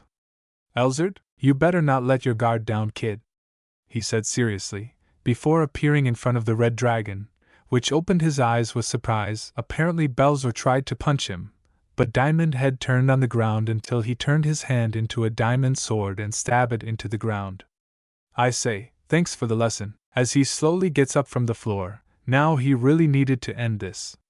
"Negative Chromestone," he shouted. "This will be the last round," he said seriously, but you could hear the little disappointing in his voice. He slowly started walking to the past hosts of Drag, who were confused as to what he was going to do. He slowly extended his hands. "Bess, I'm really sorry, but I have to do this, but I hope you'll forgive me in the afterlife," he said sadly, only to see how the red dragons slowly began to absorb their energy to where they both began to glow. "Ilsha? I just hope you don't regret the path you're taking, Issei," she said sadly. She hugged him, which the wielder of the Omnitrix couldn't help but to accept the hug. "Belzerd? I know it will sound bad, but don't let anyone defeat you, kid," he said with a smile, and that the two shine, until they disappear completely. Now in front of the red dragon there was a chest. "Issei.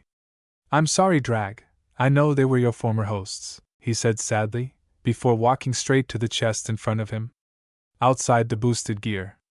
They saw how the boosted gear shone brightly, where Office Ouroboros showed a smile to know that our Issei managed to release a part of his potential. "The office. Here he comes," she said with a smile, as she felt how an overwhelming power began to be released in a wild way. At that, the people present began to listen to the red dragon's voice, while the aura was slowly stopping. "I am the one who awakens from the illusion. I am the Crimson True Sekiryuutei who will show you the true domination. I will protect the dreams and I shall be one with infinite. I shall become the true Crimson God Emperor. And I promise you all to show you that there is nothing to be afraid of. Creating my own path, I will open up hope for people who have not known happiness. Infinity full power, overdrive." Drake's voice echoed before seeing a crimson flash glow brightly, which made the girls cover their eyes, all but Office. None of the people present could say a word when they saw that Issei Haida had reached a new level. On the one hand, Office looked at him with smile, proud of her mate, before approaching the red dragon. "Office, Ice, remember, you must only use it as a last resort. It still needs to balance. You must do something with the power that is being used up violently," she said, to which the wielder of the Omnitrix nodded at his mate. "Greg, apparently, partner, you have another ace up your sleeve," he said, to which the wielder of the Omnitrix only grinned. "Issei? Yeah. I can feel it, but I feel that it's not time yet," he said with a smile. At that the armor disappears all at once. Issei slowly falls to the ground in front where Office holds him so that he does not go face to the ground. "Office. I'm happy for you, my Issei," she said. Slowly Office turned her eyes to the Omnitrix, which seemed to glow for a few moments. "Office. Apparently you did it," she said in a monotone tone but with a small smile. And that the Omnitrix shined slowly. Apparently, it was being recalibrated. After a few minutes, the new appearance of the Omnitrix could be observed. "Patches. We should inform Albedo that the Omnitrix has finished updating," she said, to which the present nodded their heads. That day Issei Haida's training was suspended because when he entered the boosted gear, he somehow also hurt his life force, so he must recover for now. On Olympus, Athena was confused about what was happening to her. First, she put aside the investigation of the Sekiryuutei's still side. For some reason, she was desperate to be seeing the same memory over and over again. Another problem that happened to her is that now she always tried to look the best presentable. Another problem is that every time she listened to something having to do with the Sekiryuutei, she paid as much attention as possible, but for some reason she felt angry to hear certain people trashing Issei. Athena? What is happening to me right now? She thought with frustration and not understanding what was happening. She tried to look for an explanation of what was happening to her, but at that moment, an idea crosses her mind. Athena, I can't be falling in love with him, besides I only know him by a simple image, she said incredulously. Besides he's not ugly, I mean. She quickly shook her head. What the hell am I saying? She thought to herself, frustrated. She slowly got up from where she was sitting. She needed fresh air, not knowing that the earrings she had unsparkled. When she left her temple, she could see a beautiful garden, so she set out to walk through it until she reached the fountain where she could see her reflection. The necklace and earrings that Artemisia gave her, for some reason she never took them off. That confused her. Maybe it was because she didn't want to lose sight of them. For some reason she felt an Athena. I don't know what's happening to me, I just hope it's nothing bad, she said calmly, since she was sure of something and it wasn't anything physical. At that she closes her eyes, where the decision she told the leaders to have the Sekiryuutei on her side came to mind. For some reason, she hated herself for remembering every single word that came out of her lips. Athena, will I be doing the right thing? She questioned, then she slowly let out a heavy sigh. In the underworld. In the Ajuka Stadium, the current Myo Beelzebub was gathered along with some members of Grizovar, where they were preparing the traps to weaken Sekiryuutei. Elsewhere, Gondel was checking each trap with a serious look on her face. Gondel. These traps are hard to detect, but too bad for you, I work for Issei. She thought coldly, as she changes and adds some changes to the traps. She slowly turns around only to see Odin, who seemed to be watching the progress of the advance of the traps for the fight. Odin don't know, at this rate in about 2 days they will be complete, she said, to which Odin nodded with relief at those words. Odin? I'm glad, he said gratefully to Gondel. Gondel? Yes, in this way the fight will be over for Haidu, you say? She said proudly. But of course it is not for that brat, she thought with a mocking tone, to which she hit it with her usual serious look. In another part of the stadium was the Seraphim Gabriel walking with an empty gaze, where she had a sad look of what was happening. She was also disappointed with her brother. He was going to make the same mistake. As for Gabriel, now she lives in silence, she realized the true color of the world. Gabriel. Apparently we are not different from the devils, she thought. While tears of pain came out of her eyes, she slowly started using her ability to read the hearts of people who were only looking for their own benefit. Slowly she brought her hand to her face, where a creepy smile was drawing on her face. The feeling of revenge was growing inside her. Her wings flickered for a moment between black and gold. She slowly brought her hand to a mirror, where she could see her reflection, and gently touched the mirror. Gabriel. At the end there I'm not perfect, maybe falling is not so bad. After all, the sins have different meanings, and I could be free from these bonds, she thought curiously, while a small spark of life was seen for a few moments in her eyes. With her other hand she created a light spear where she aimed at a reflection, but then the light spear disappears. Gabriel, after all I'm already dead, wait to the others, she thought sarcastically. Killing out of necessity to get someone's attention will change the way I observe the world, she thought curiously. Slowly, she sees her eyes empty of life where she brings a hand to her face with a look of sadness. She felt that something was not right with her. She wanted to fix that problem. The Seraphim Gabriel, when she saw how Elizabeth was corrupted by Sekiryuutei with that transformation that looked like a mummy, she did not realize a small detail, and that is that from that little corrupted aura, a small part entered into her. If it was not enough to corrupt her completely, but with the passing days, she began to question why she was fighting, giving way to her, slowly revealing herself with the passing of those days to a point of no return. Maybe she doesn't have dark abilities like Elizabeth, but now she could decide whether to be a pure angel or a fallen angel. She could commit any sin just by changing her aura, but apparently being dead in life, she was looking for a reason to exist and depend on him. Gabriel. At least Haida got what he deserves, it's a pity I wasn't there, she thought with anger and sadness that she also believed every lie of Haida.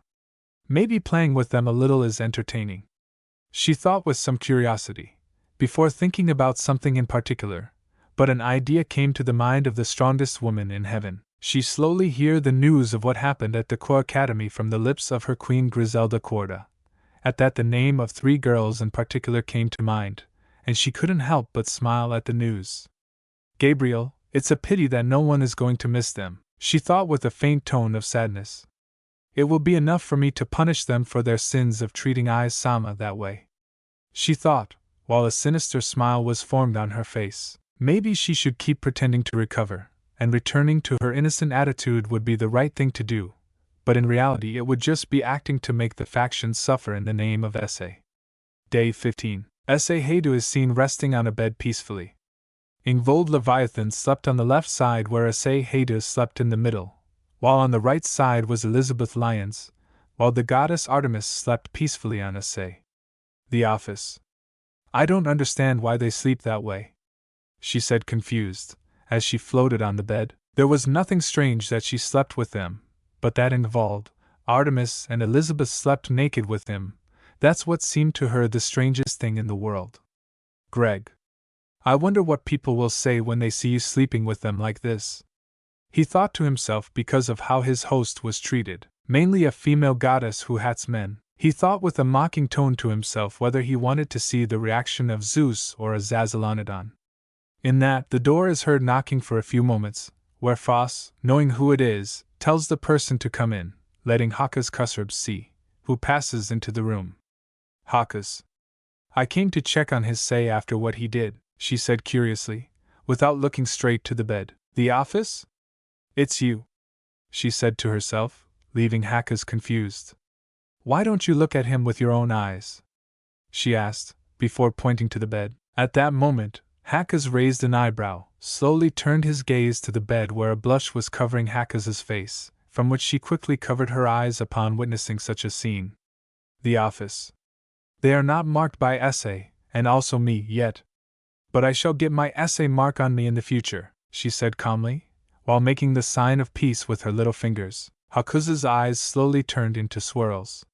She was already about to faint from that unnecessary information, so she decided to quickly leave the room while being followed by Office Ouroboros. After a few minutes, Issei woke up, but for some reason he could not move his hands. Besides that something was on his chest, he slowly moved his hands where he felt 2 soft pillows for which he gave a light shake with his hands. Involved. Issei, we can't do it here, murmured sleepily, to which the wielder of the Omnitrix opens his eyes with surprise to see that Ingvald was on his left side. Elizabeth. Wait, Issei. She moaned, to which the wielder of the Omnitrix just gulped because of the situation he was in. But slowly he sees the sheets moving on top of him, and then he sees Artemisa come out with a smile so tender that it gave the red dragon a shiver because of that smile. Artemisa. Issei, she said with that tender smile as she lay her head on the chest of the red dragon where she could hear Issei's heartbeat. He did not know the reason why Artemisa was pretty attached to him, more specifically to all of them since he turned them into his servant. Greg, it's not strange at all, partner, he told him, which was confused by those words. Attracting the opposite gender is something normal, along with the erodium merge every time you transform into the mummy, and it seems that it makes them completely devoted to you, partner. He explained calmly. Issei, you're trying to say that they were attracted by my power, she thought in disbelief. Greg. In the case of Elizabeth, Gondola, and Artemisia, well, with the descendant of Leviathan, it is a different case, since she loves you deeply, and apparently only that feeling grows more, but of us, whom she was always attracted to you from the start. He explained to his host, to which he only let out a small sigh. We dragons consider different things like our treasures, gold, jewelry, or something of value, but for you they are your treasure, and you know that very well, or am I wrong? Apparently, Drake was right. If they were his, it sounded bad, but that's what he felt, and he wasn't going to let anyone hurt them. Artemisa. Issei said while pouting, to which the wielder of the Omnitrix only shook his head. Artemisa's attitude. Issei, where was that goddess who hated men with all her being? He told her with a mocking tone, to which she sat down on top of the red dragon. Artemisa. Only for men who are not you, you are the only one in my heart, she said before approaching the red dragon and stealing a kiss, which he could not do anything to reject because he was imprisoned by the other two girls. After a few seconds, Artemisa separated from the kiss, leaving an Issei with his eyes wide open, to which she silently removes herself from over the red dragon to subsequently leave the room, leaving Issei along with the other two girls. Drake.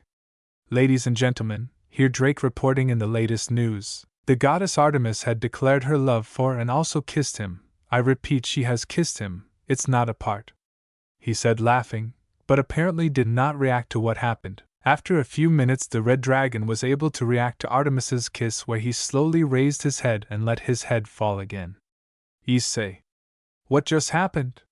He's wondering himself what happened a few minutes ago.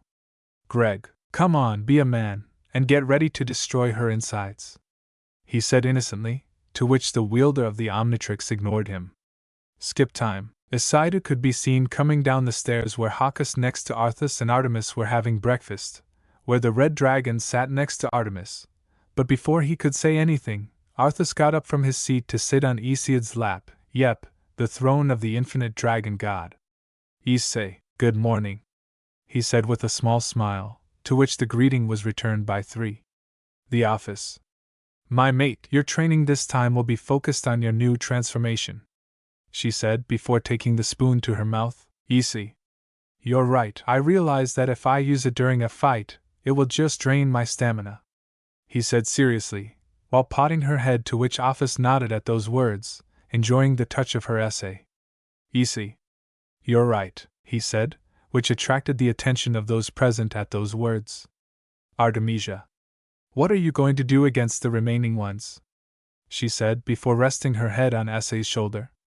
Issei, there is only one way, and that is there will be many funerals that you are going to attend, he said coldly, while putting a sinister look on his face. The people who are going to take care of are the following, he said, to which Hawkes couldn't help but smile at what Issei said. Hawkes, and how much time do you have? She asked curiously, to which the red dragon looked at her for a few moments. Issei. Before the fight, let's see how strong their faith is, he said mockingly, to which the two girls nodded their heads. Artemis.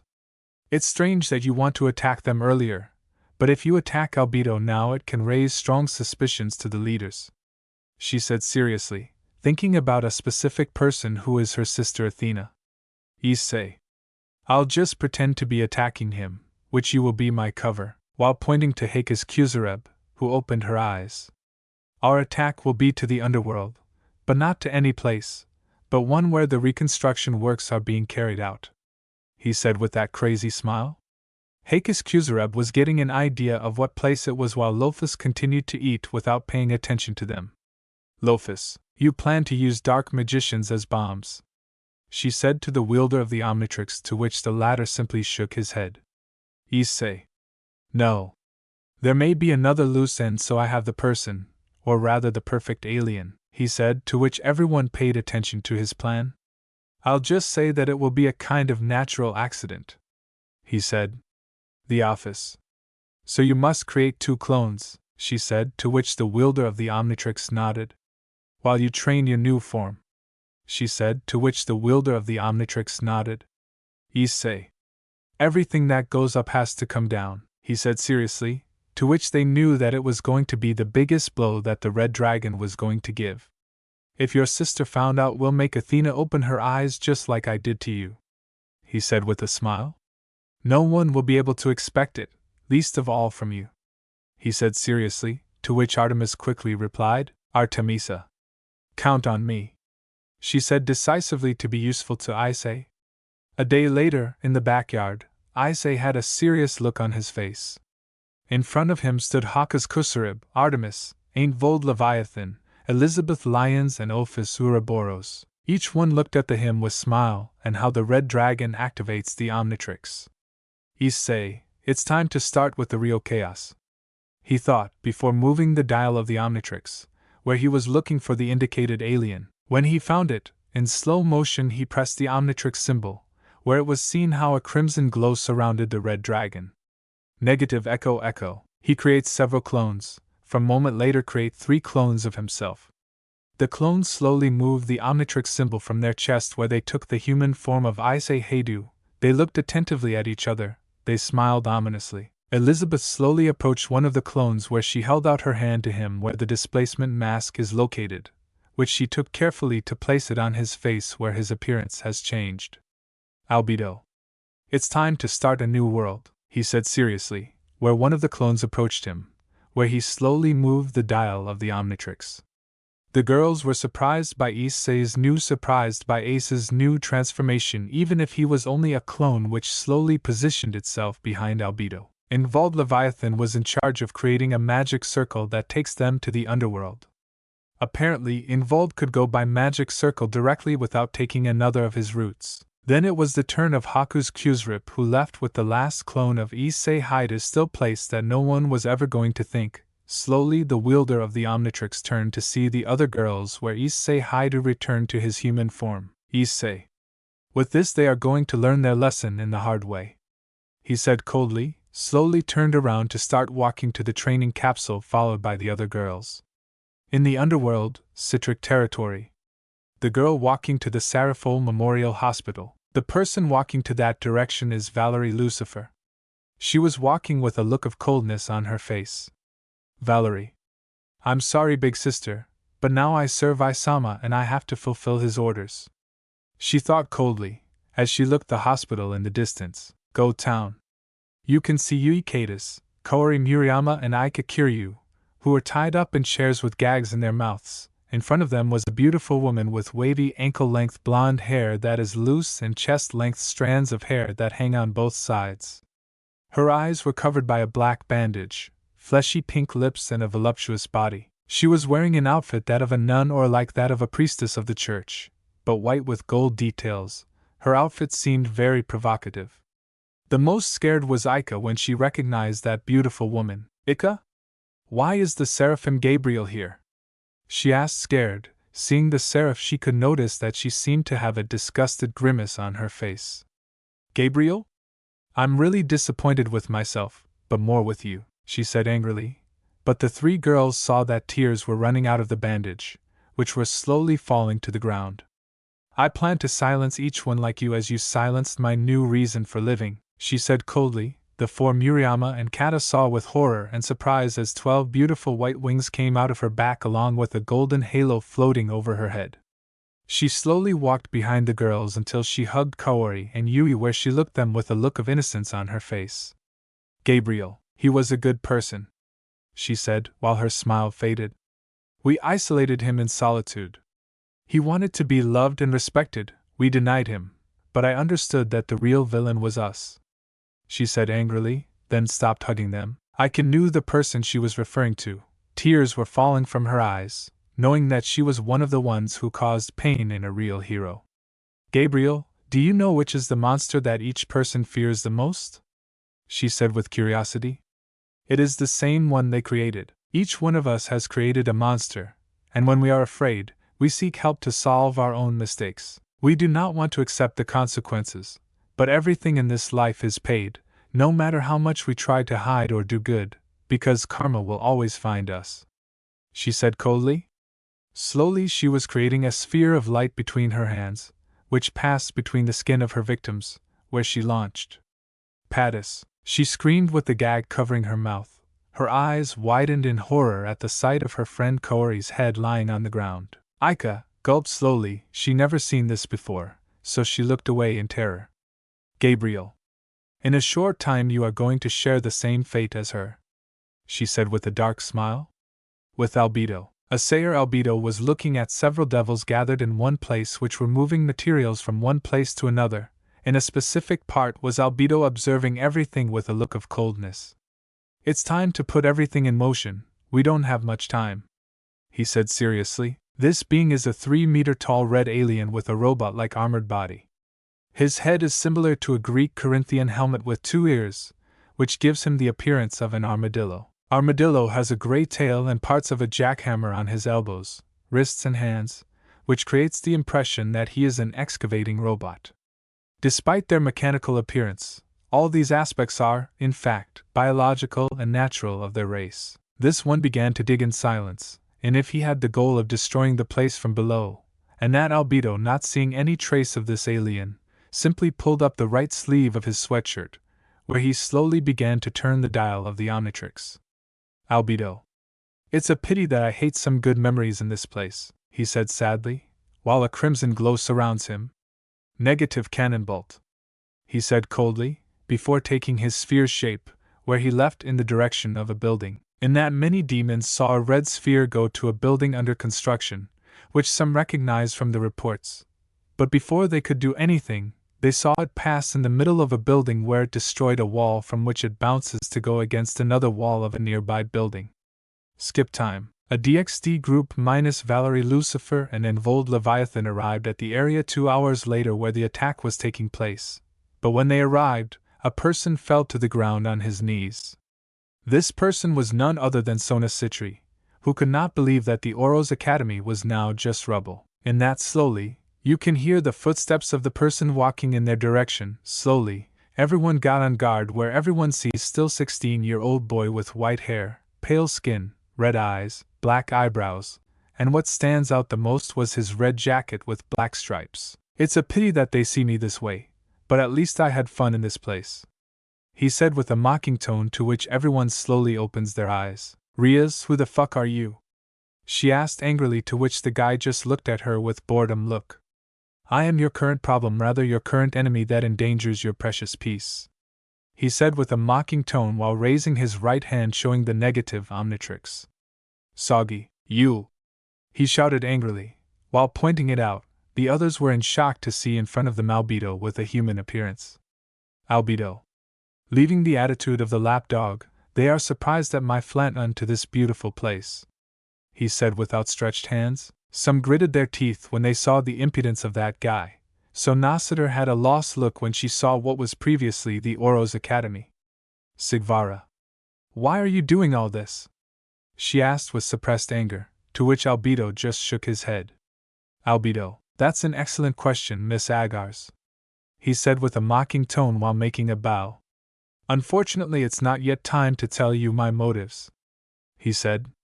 Riaz, you will pay for what you have done, she said angrily, as she creates a magic circle in her hands, and from this a sphere of destruction is formed.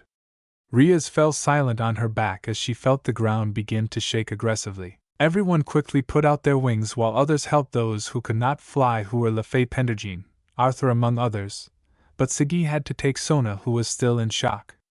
But they saw how albedo was calmly on the ground while he crossed his arms. They did not understand what was happening right now. Albedo. It's funny to see the look of despair on their face, he thought with a smile on his face. In that he slowly observes how some parts of Oris were slowly falling to the ground, carefully seeing that they were important areas. He put a smile at the thought of the look that the leaders would put on. Slowly he feels that someone was going in his direction, to which he raises an eyebrow when he sees that it was Dai Hayadu, who showed a smile of superiority on his face. Dai, I'll show the true power I have now, he said with an arrogant smile, as he appears in front of albedo with the intention of giving him a punch in the stomach.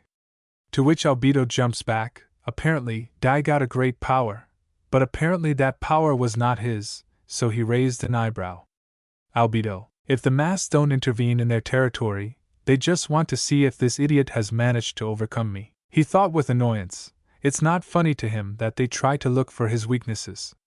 At that moment, Dai Hayadu manages to connect a punch to his stomach, which makes him spit out saliva. He cursed under his breath for letting his guard down. In himself he just took a deep breath. Albedo. Yes, you became strong, but apparently it was only with the power that does not belong to you, he said with boredom, while he dusted himself off. Which by instinct made Dai Hayadu open his eyes, but after a few minutes he just drew a smile on his face. Dai. Are you jealous? He asked mockingly. Am I stronger than you now? He drew a smile. Albedo? Not at all, he said calmly. It just seems strange to me that people have mercy on a scumbag like you, he said with a mocking tone. But if you want to play with me, I'll give you to try something, he said with a mocking smile.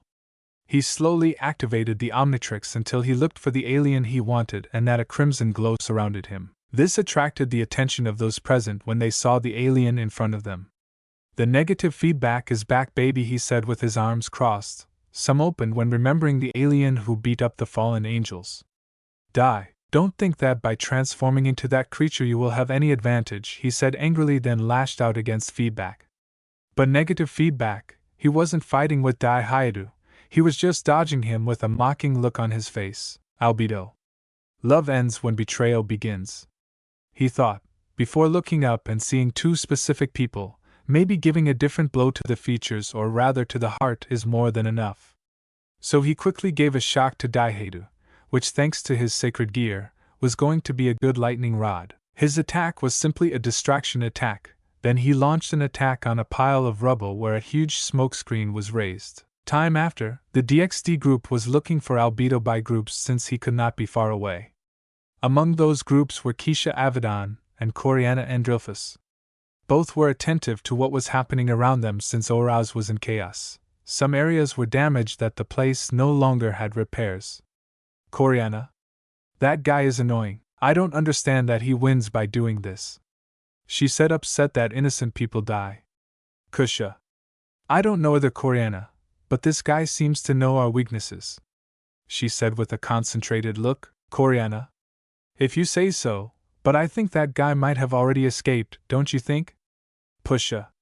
Maybe you're right, the best thing will be to go back. She said with frustration of not finding anything. When they were going back, they didn't realize that there were bandages under them which caught the two girls off guard. They didn't know what to do about this. It must have been a bad joke. They tied them up and others covered their mouths so that they wouldn't scream. In that, they saw without being able to believe a mummy. The mummy's body is formed by bandages, adding to some typical Egyptian accessories, such as a kind of diadem on his head. The bandages form a hollow body, but of great strength. Albedo. I present you, ladies, negative mummy, he said calmly, while he had his hands outstretched. The two girls were trying to move. Slowly he was bringing them closer to him, where quickly each of them tried once again to free themselves, but their efforts were not enough. Albedo. I need people who want to follow the same vision that I have of a much better world, he said seriously. But I know well each one of you will refuse to help me fulfill this goal, he said, so I'm going to convince you in the best way, he said with an innocent tone, which both of them did not understand. Slowly the mummy started to uncover his chest. The two girls didn't know what was happening, but they had a bad feeling of what could happen. Albedo. I present to you the one who helped me convince several people. I present to you the Keroshium, he said with an innocent tone, who were getting an idea what the purple crystal that was on his chest did. Arid. Their screams were silenced by the mummy's bandages. The glass shone brightly for a few seconds. The two girls began to cry from the helplessness of not being able to do anything against the sky. Skip time. The whole DXD group was gathering. At that they noticed that Kusha Abadan and Coriana Andrialphas were walking in their direction with a tired look on their face, where some realized that they had not found anything. Sarag. Apparently they didn't find anything about him, or any trace, he said, to which Kusha simply shook her head. Kusha? Apparently he managed to escape from this place, she said, to which some were upset to realize that their efforts to search for him would be useless. That bastard is a coward, he said, annoyed, seeing himself as useless for such a pathetic demonstration. Tsubaki. You don't understand, or maybe you are too much of an idiot, she said with an annoyed look, attracting everyone's attention. This was a planned attack, it was not by simple chance, she said coldly. Julio? What do you mean? He asked with curiosity. Tsubaki. He knew that this place was under reconstruction, so destroying it would be a big blow to some people, she said, while seeing her king, who was still with a lost look. To which some clenched their fists in anger. Kusha? She has a point, she thought as she agreed with her. I like her way of thinking, but leaving that aside, it's time for us to leave, said a voice in Kusha's mind. Kusha? Of course, master, she said with devotion in his mind. Sarerg. The best thing will be to inform the leaders that it was all in vain, he said with frustration. Koreana? We can leave, master, she thought with frustration, as she listened to those present talking, including Sekiryuutei. Yes, it's better to leave this place, that only makes me disgusted, said a voice in Koreana's mind. Since two aliens are rather albedo and Issei were using them as means of transportation, they would not have agreed before, but albedo made them such a tempting offer that they could not refuse to accept. At the Seraphil Hospital, Valerie Lucifer was observing Lavinia Rennie's room. She was still in a coma. She slowly sat down next to her while a look of sadness adorns her face. Valerie, you know Lavinia, I spent good times with you. You were a great big sister for me, she said sadly, while taking Lavinia's hand, but from one moment to another she releases her hand with a look of coldness if she starts to get up from where she was sitting. Valerie, Isama opened my eyes, he gave me a new purpose, she said, while tears were falling from her eyes. I intend to follow his orders, that is my purpose as one of his most faithful followers, she said sadly, before a syringe appears in her hand. Slowly she approached the infusion bag, slowly uncapped the syringe, and without hesitation she stuck it in the bag where he emptied the contents of the syringe. Valerie, I hope you have fun in your next big adventure, big sister, she said coldly, while watching how slowly Lavinia Rennie starts to squirm.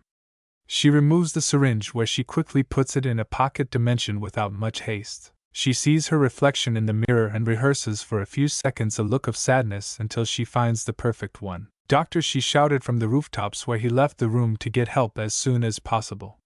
The doctors quickly arrived at Lavinia Rennie's room where they told Valerie Lucifer to stay outside. She had a sad look, but with her hands she covered her mouth where you could see a smile to see that her performance went perfectly. Inqua, the Seraphim Gabriel, was calmly cleaning the spilled blood on her clothes, while behind her are the body of the three decapitated girls, but especially the body of Sekiryuutei, who had several spears stuck in her body. Gabriel, now what can I do with their bodies? She said with boredom as she sees the bodies of the three girls with their heads lying on the cold floor. Maybe I could have a little more fun if only with their bodies, she said calmly as she approached the bodies. She has planned to do her good deed of the day. She was going to give a nice gift to a girl. After all, for this girl blood was a delicacy. Gabriel, if they can be useful when they are no longer in this world with the living, he said with a smile, slowly removed the blindfold from her eyes, revealing lifeless eyes. Maybe Elizabeth can help me become a follower of Issei, he said. At night, hit a residence. The DXD group arrives at the house that has become their base. Hida had to stay in the underworld at the request of the mass, and that they see how someone was leaving the kitchen with some dishes. No one wants to stay to eat, said a voice that attracted the attention of those present, who slowly turned around only to see the Seraphim Gabriel with some dishes. Irina, Lady Gabriel, she said with emotion to see that the Seraphim Gabriel had completely recovered. That news gladdens those present. But there was something that made them see their illusions shatter in an instant, so that reality hit them with all its might, and that was a black blindfold covering their eyes. Some did not realize that something was coming out of the bodies of Kusha Abaddon and Koreana and Drilphus, where both smiled to learn that both Albedo and Issei managed to escape. Gabriel, by the way, I would like to talk a little with Asia about something important, she said with that friendly tone characteristic of her. Asia? Sure, Lady Gabriel, if it's about something important, she said confused, to which Gabriel slowly nodded her head. Gabriel? Of course, Asia. I hope it doesn't bother you, young Ball, that you also want to talk to Kusha in private, she said with a friendly tone which confused those present. Of course not, he said without noticing what's going on around him. Gabriel? Thank you, she said with an innocent tone. Too innocent. Underworld, Gremry territory, all the leaders of different factions were gathered while looking at Heidu's memories, more specifically his fight against Albedo. But there was nothing important other than he just dodged and looked for the right moment to hit Heidu. Shem has I that damn transformation, he said angrily, recalling the humiliation that his faction and close ones received at the hands of negative feedback. Athena. Apparently Miss Shinra's reports were correct that all this was planned, she said earnestly, attracting the attention of the leaders. Bijuka. The worst thing is that there is nothing, but at least we can see his true appearance," he said seriously, to which they reluctantly agreed. "Odd, but they don't think he made it look easy. His face could have kept it hidden longer," he said seriously, to which many looked at each other. "Maybe it's a message for someone," he said, to which many gave the reason for that thought. Athena. "Now with this I will see with my own eyes what relationship Albedo has with Issei to work as a team," she thought with a smile. Since she sent some people to follow, she was sure that there was something suspicious between them, so she was impatient to hear something about slipping out of her side at the same time the Albedo attack was carried out, or that he was still hiding wherever he went. Xerxes. Moving on to another topic, the traps were placed in perfect condition, he said seriously, to which many understood what it was about. "It just needs some magic to be loaded for the big day," he said seriously. "Shem has I. That's good news. Now the problem will be like dealing with this." "Say hi to," he said, to which many nodded their heads. "Zeus." "What do you mean, ma'am, Lucifer?" he asked seriously. "Bajuka. He refers to how we are going to keep him aligned in our war against Albedo," he said seriously, to which those present looked at each other. "By revealing that Issei was a kind-hearted person, and knowing that he is the real hero, we cannot dismiss him as if nothing had happened," he said, to which everyone knew that he was right.